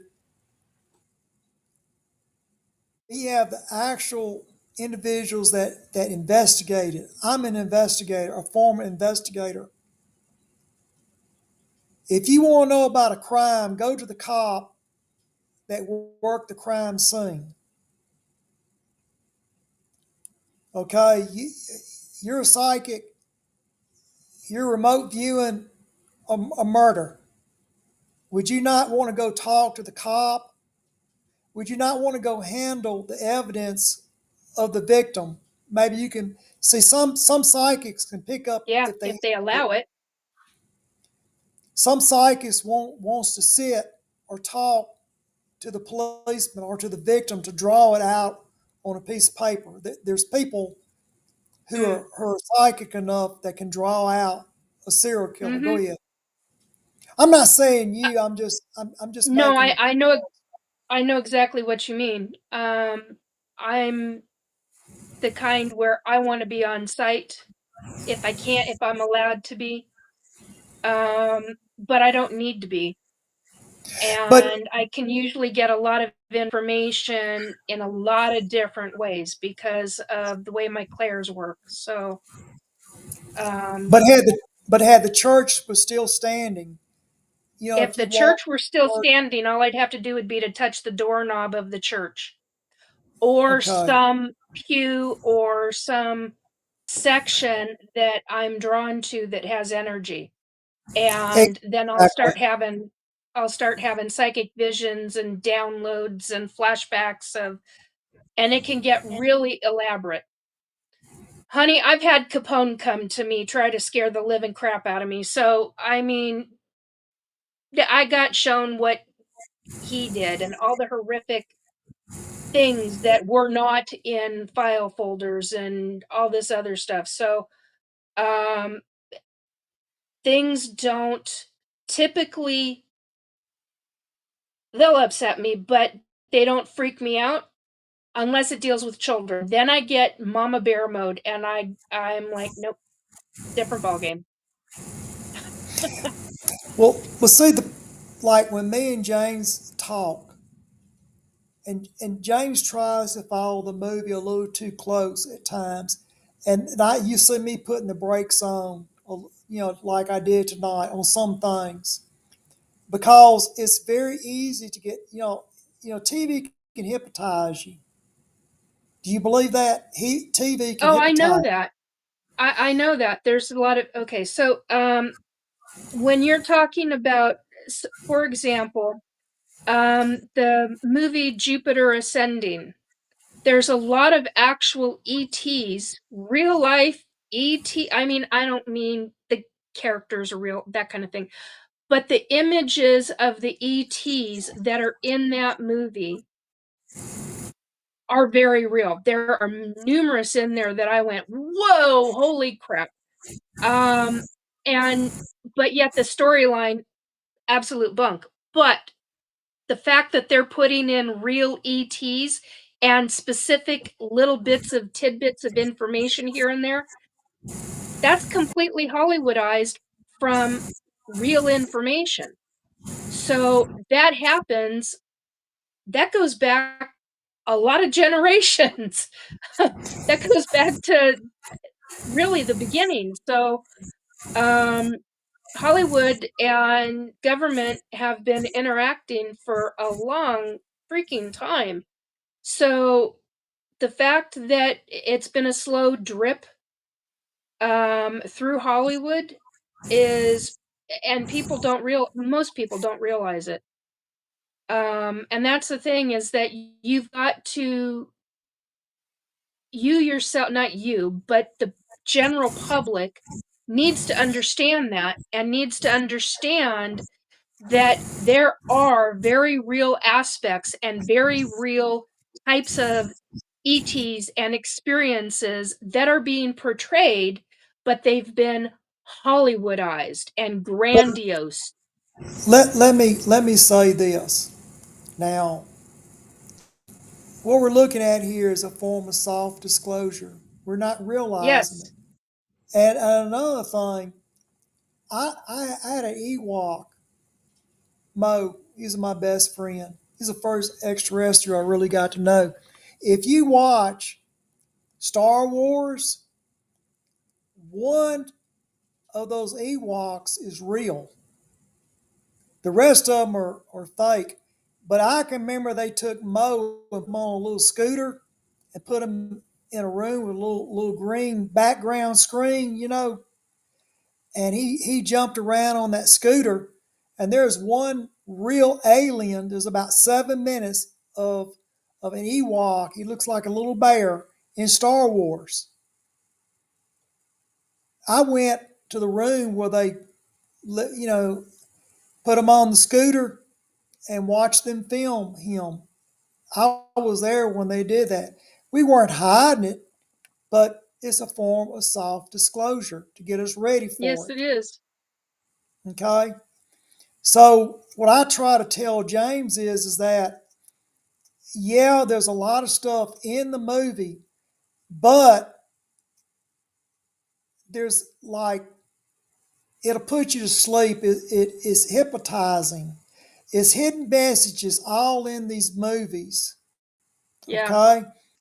Now, I haven't even gotten to the X file on the Exorcist. X file 1, X file 2, the Exorcist. I'm the MIB that was involved in those two. If you think, I'm trying to prepare James where once I'm gone and, passed on, then he'll know what to do.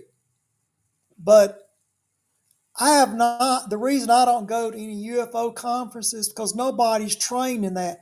I don't, you get the 10 best investigators in the whole field.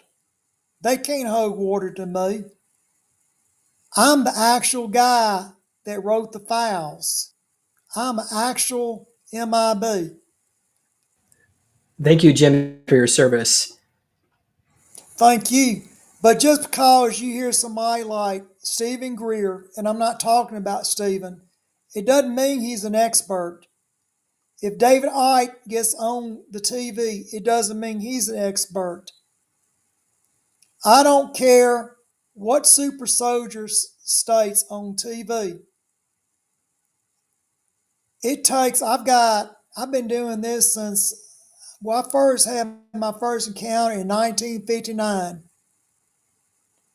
Okay, I was the youngest MIB in the history of the program. I've had When was some. your sorry? Go ahead. When was your last? Last what? When was your last account? Your last MIB? What was your last? What was the year that you retired?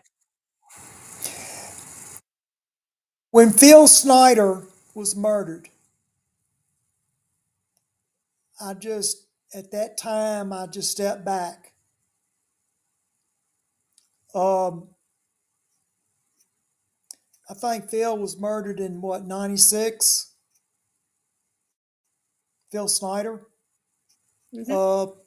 That's when I stepped back. Now, in 1997, we had the Phoenix Lights. That's when, the Enterprise came down. Me and James have already discussed that.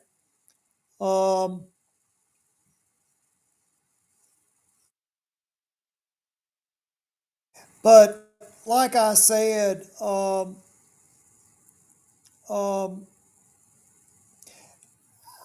don't need to go to another person to gather information because there's nothing nobody can tell me I don't know. Uh, you know, I did. Because you've experienced it and you've witnessed it. I used to have to go out and round these extraterrestrials up. Yeah. You know, like Well, I said, you talk to the policeman that worked the crime rather than talk to a reporter. The difference between me and a UFO experiencer is as much difference between a policeman and a reporter. okay. Who knows more about the crime, the reporter or the policeman? It's the policeman, Yeah, and we're the I'm the experiencer. MIB. Yeah, Like that's the difference. That's the difference. When you see somebody like Stephen Greer, he's like the reporter. I'm not downing him. I'm saying there's a difference between an MIB and an experiencer. Go ahead. all Well, right. you've been trained. Yeah. I can't Sorry. Go on, James. like you. Nobody. If I want to see a psychic, I mean that's the difference between a real psychic sitting in a room or one that calls James on the phone and say, "Well, I dreamed something last night." That's why James brought you in. You're a psychic, rather than an unknown person that types in on the computer tonight. I dreamed about the creeper. Do you see what I'm saying? Oh yeah, I get it. But you can go into the church if it was there and touch something. Oh, I could touch the trees. The trees will tell me. Yeah, but you know what Tree I'm ener- getting at. I know exactly what you're talking about because tree energy, heck, even get your bare feet on that ground, and wow, you'll get all kinds of information. Well, see, I used to remote view. You ever heard of a woman called Arizona Wilder? Say the name again? Arizona Wilder? No. Well, she's a psychic. She used to uh, do seances for Area 51 and for the Queen of England. Her and David Icke used to work together for a while till she figured David Icke out. Oh, yeah, that makes sense. Mother Goddess, I've been knowing David Icke. Look, I met David Icke when he was 17 years old. He was telling me stuff when I was 17. He didn't see he has multiple personality disorder. He's a nice guy. He really is. But if the phone rings and it sounds like a tone, like from a fax machine, it'll send a signal through the phone, and he'll tell everything he knows, and then another signal comes through, another tone, and he can't remember anything. He thinks it's the wrong number. He hangs up. He's that far under mind control. Oh, that's fun. That's old school. Well, he's not a bad person. I'm just saying he's compromised. He doesn't know it. He doesn't know it. Yeah, that's real old school. Telephone stuff, that's real old school. He was driving himself to Tavistock Institute at 3 o'clock in the morning for his mind control, and after they did it, he'll wake up in his bed the next morning, not even realize he drove himself there. It was that bad. Yeah, And that's completely different. A mind F. well, I mean, like I said, he's the type of person to stop. Your tire's flat, he'll change your tire.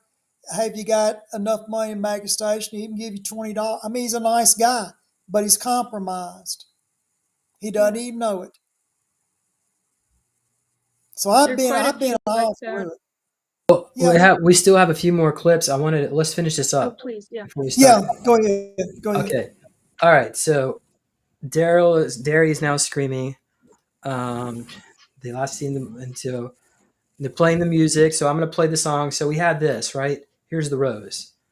Jolly G, when you turn those heaters on. And then the last scene. So it was like eating his eyes. Right.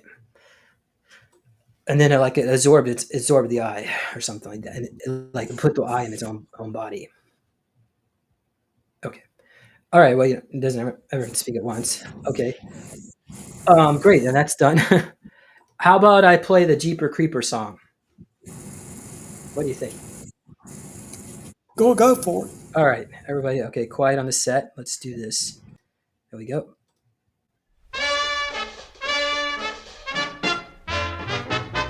I don't care what the weatherman says. When the weatherman says it's raining, you'll never hear me complaining. I'm certain the sun will shine. I don't care how the weather vane points. When the weather vane points too gloomy, it's gotta be sunny to me when your eyes look into mine. Jeepers creepers, where'd you get those peepers? Jeepers creepers, where'd you get those eyes?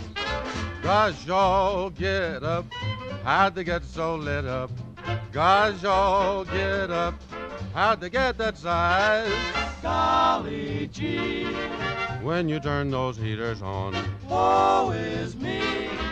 got to put my cheaters on. Jeepers creepers, where'd you get those peepers? Oh, those weepers, how they hypnotize. yeah. Where'd you get those eyes?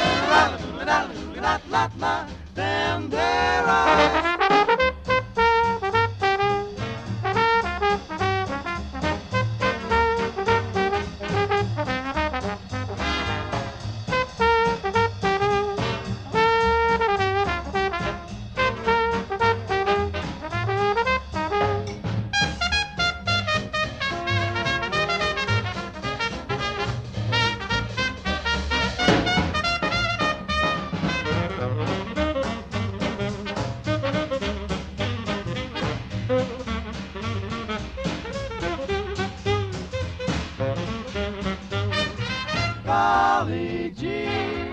when you turn those heaters on.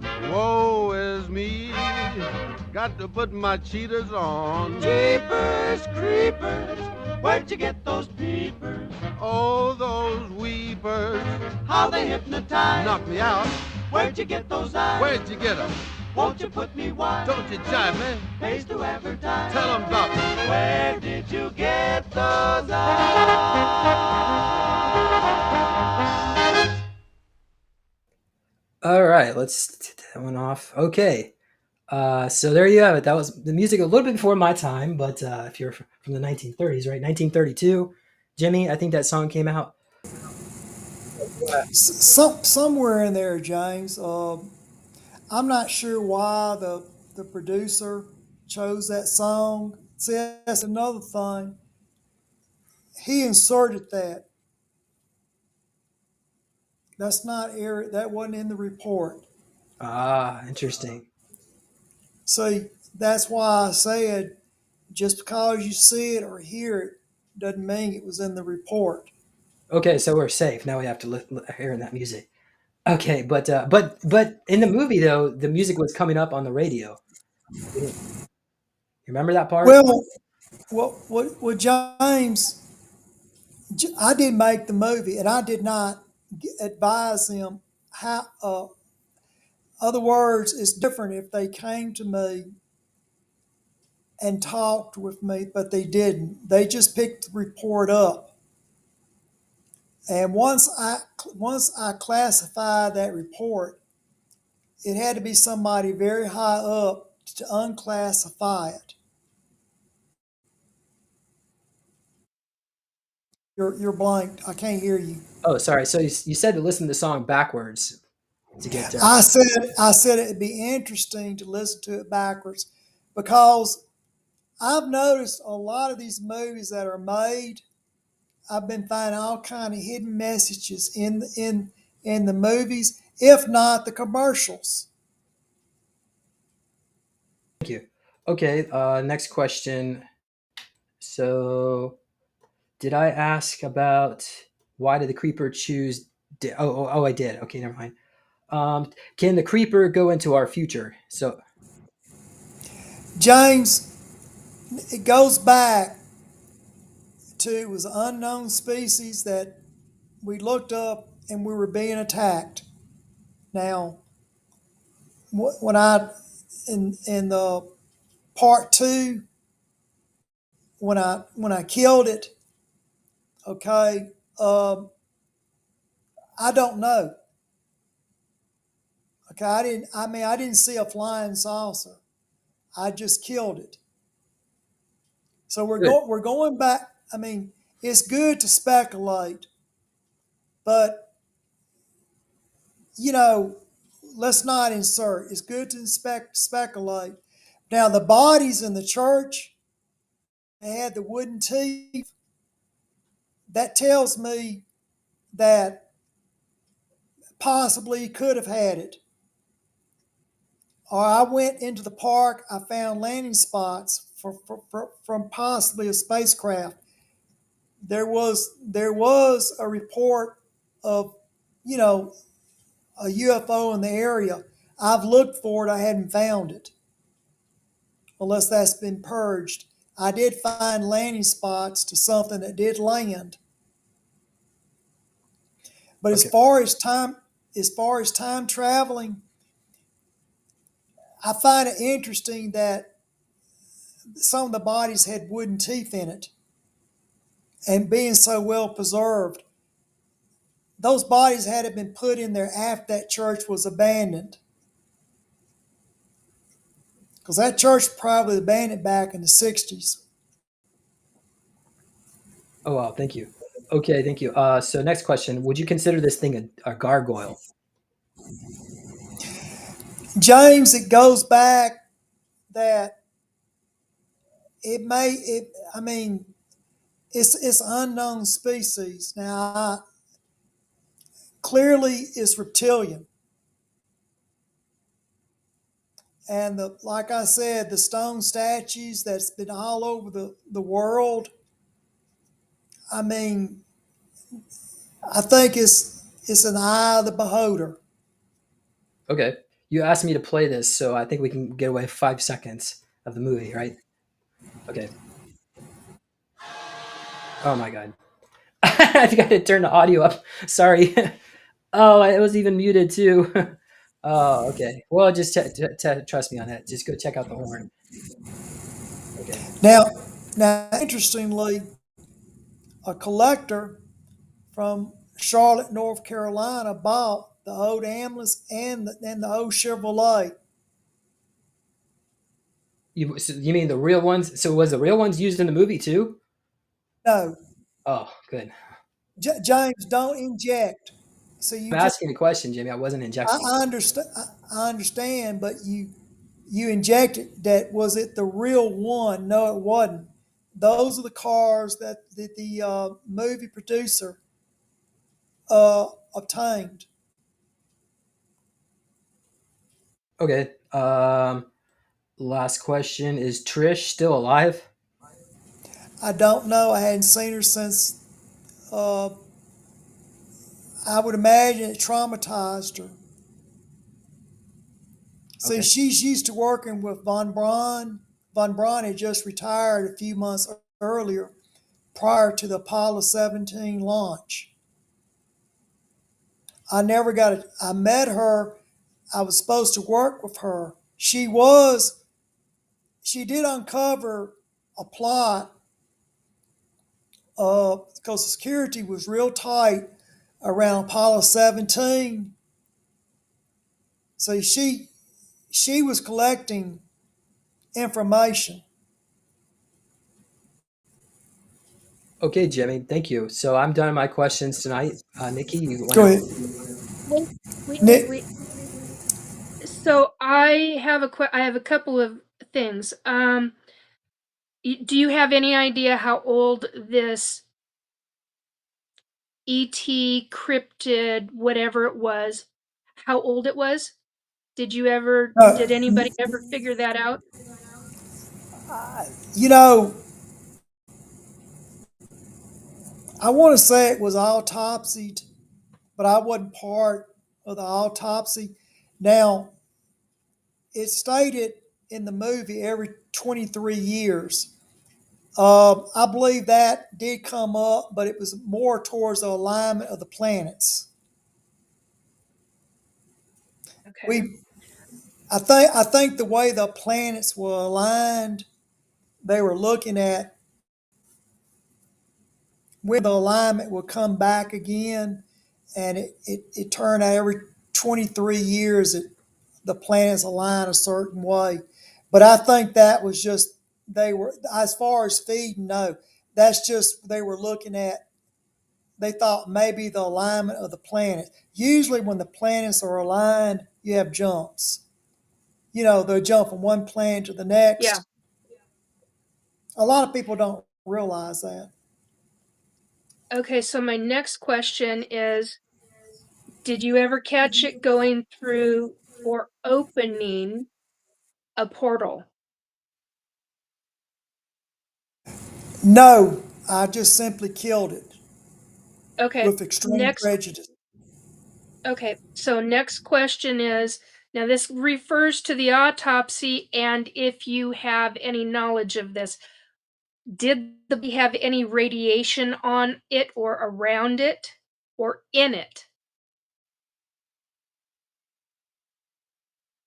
I want to say they took a reading when we killed it in the field. There was a reading taken. It didn't show anything, as far as I recall. I did not autopsy it. It was. What Go ahead. was there any EMF readings as well taken? All I know is that we took, because it's considered a biohazard. Yep. Okay, you can get, it's believed that leprosy and Ebola can be, these creatures can carry Ebola and leprosy. So, being it's a biohazard, people with suits came. They like I said, took radiation readings. That's just standard procedure. This is not the first time we recovered a body. Okay, so is that helping you a little? Yes, Go ahead. it does. Thank you. I appreciate it immensely, actually. And the reason why I brought up age and radiation and portals and EMF readings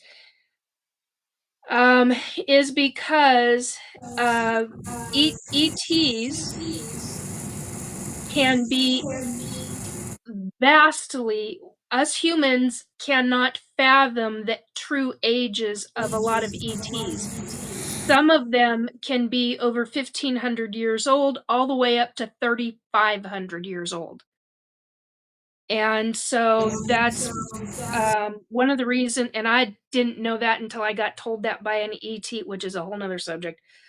Anyway, and the reason I asked about portals is because many of these beings can open portals and even create vortexes using their own energy. So I didn't know if there was anything in any of the documentation files about any of that. So that's why I was asking. Yeah, Jimmy, did it portal into Area 51 or did it follow the car, or do you know? Why don't you unmute yourself? Unmute yourself. There you go.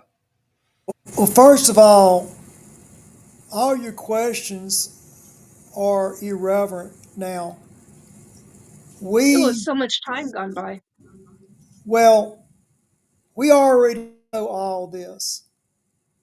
You're not, we already know how to investigate these things.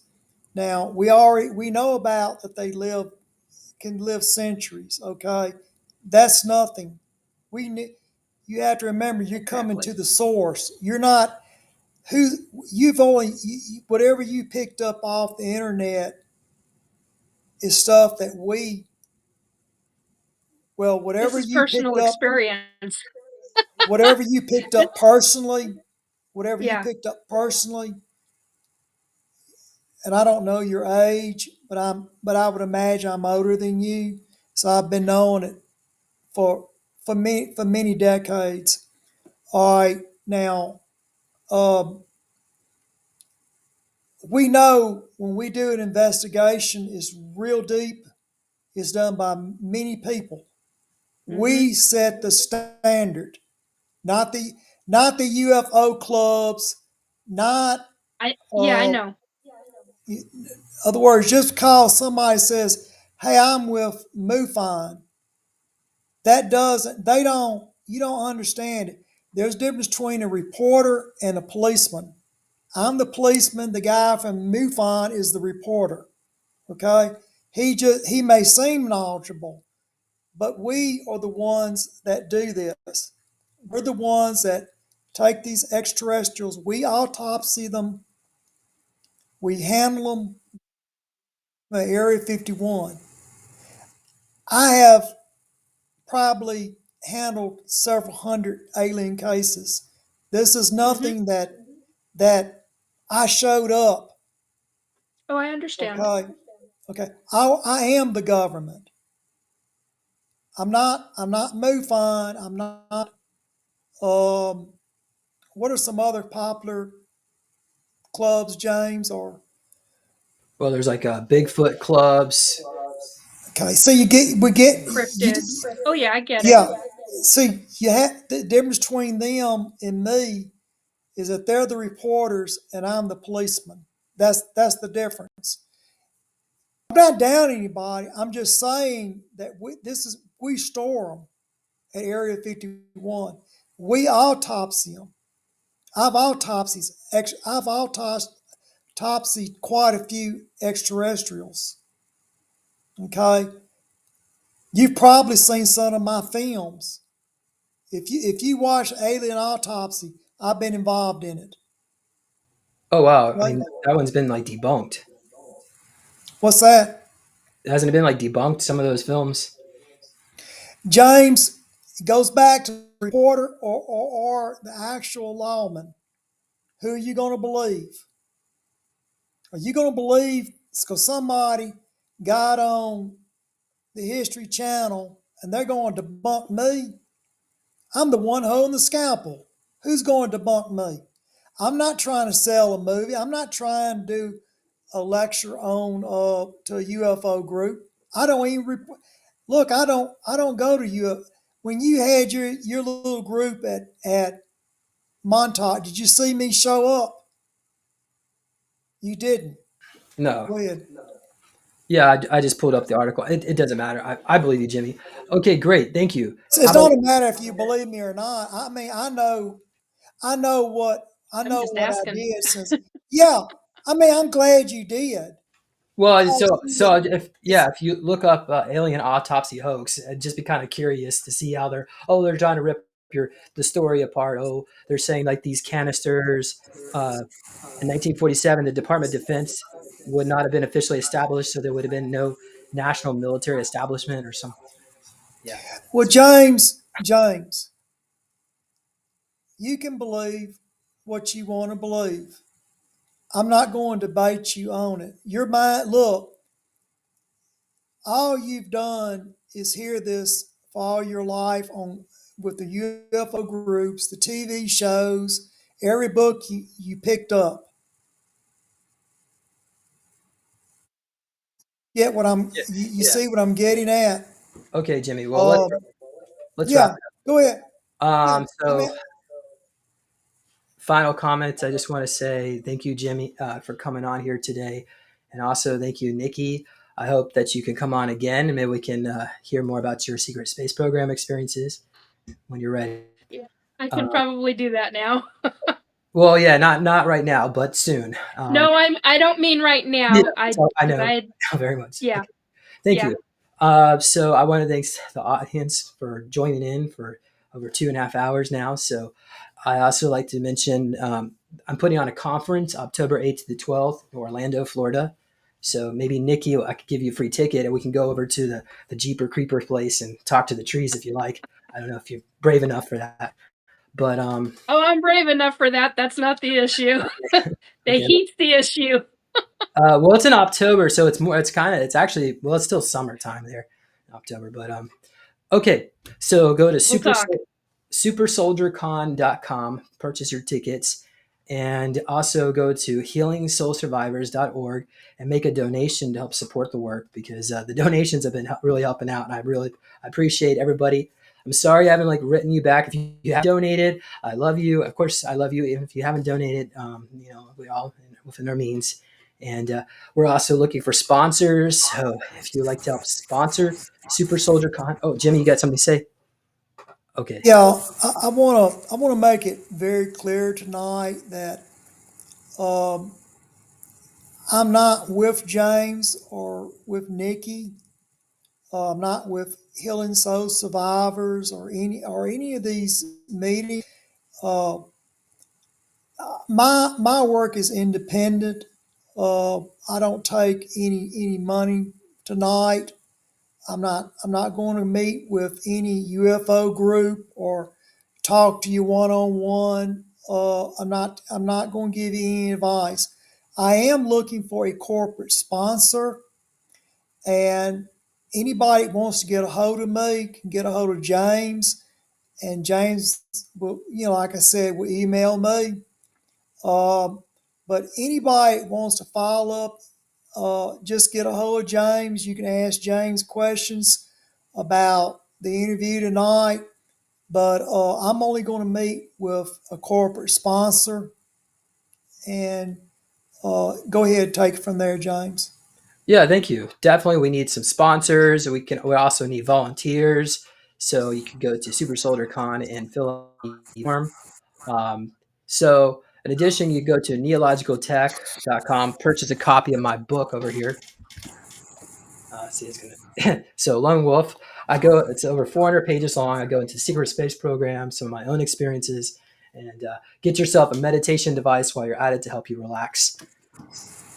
I think that's it. I probably missed something, but yeah, check out the LifeWave video we have for you, and we'll see you all later. Nikki, final comment?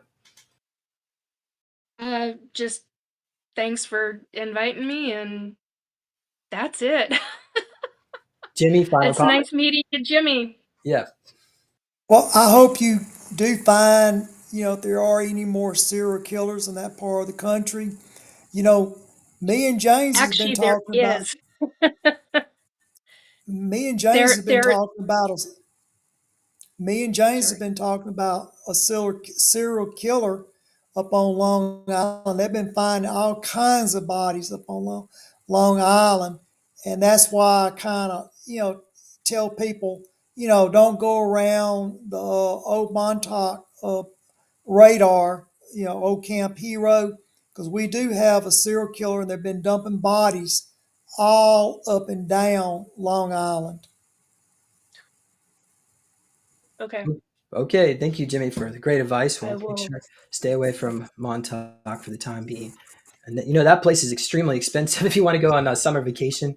Rental properties Woo. typically run for about four to $10,000. It can go up to $50,000 if you want mansion Wow. on VBRO. So yeah, just be careful when you go vacation. All right. Okay, we'll see you all later. Thank you, audience members. We love you, and we'll talk to you later. See ya. Bye. Hello, everyone. Welcome back to another episode. Today we have LifeWave brand partner Arthur Gross with us again to discuss a breakthrough in pain relief, the LifeWave Ice Wave patch. Arthur, welcome. How are you doing today? I'm doing great, James. Thanks for having me back. Okay, great. So let's just jump on in.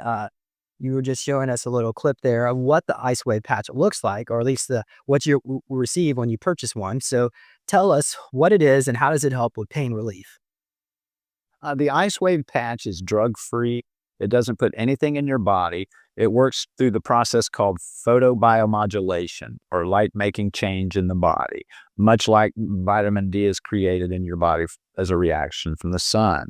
They're drug-free, there's no stimulants, they're non-addictive, they're very easy to use, and they have immediate effect. That's amazing. So tell us a little bit, how does it work?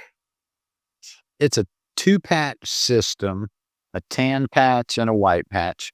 You put the white patch on the right side of your body and the tan patch on the left side. That's for general full body pain. If you have specific pain, say you have a knee ache, you can put the brown patch directly on the pain, and then you set the white patch using the clock method at 12 o'clock. And if you don't have immediate relief, you can move it around to 3 o'clock and test it for how much relief you get. You should experience relief virtually immediately. And once you move it around and find the best spot for it, you leave it there. You can wear the patches for up to 12 hours, and they're going to get rid of your pain really quick. Great, thank you. So do you have any information on any studies on how it affects the body? Yes, these patches are clinically proven to increase mitochondrial function and reduce pain and inflammation.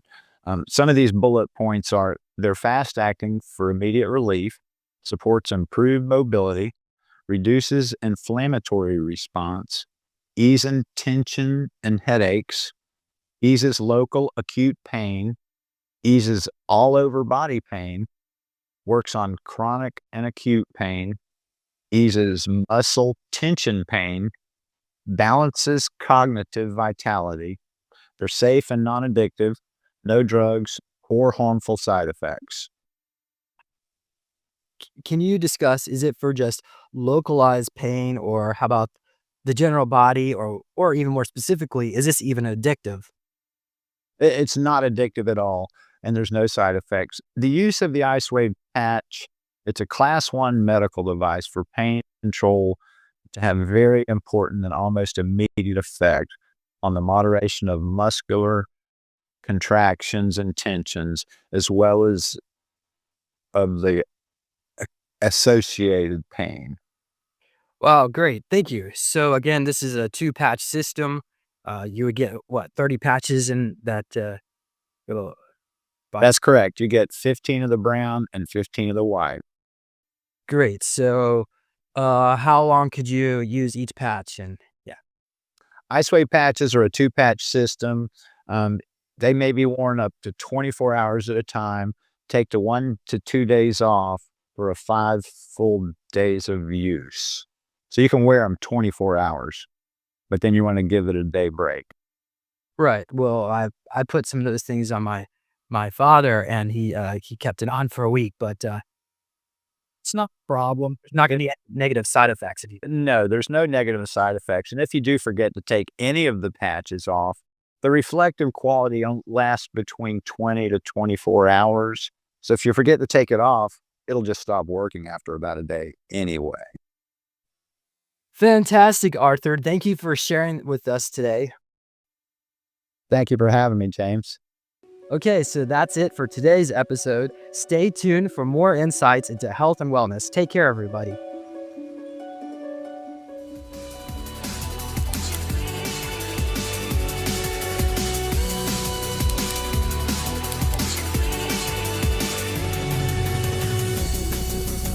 Please consider supporting Super Soldier Talk by purchasing your own Neo Meditation device.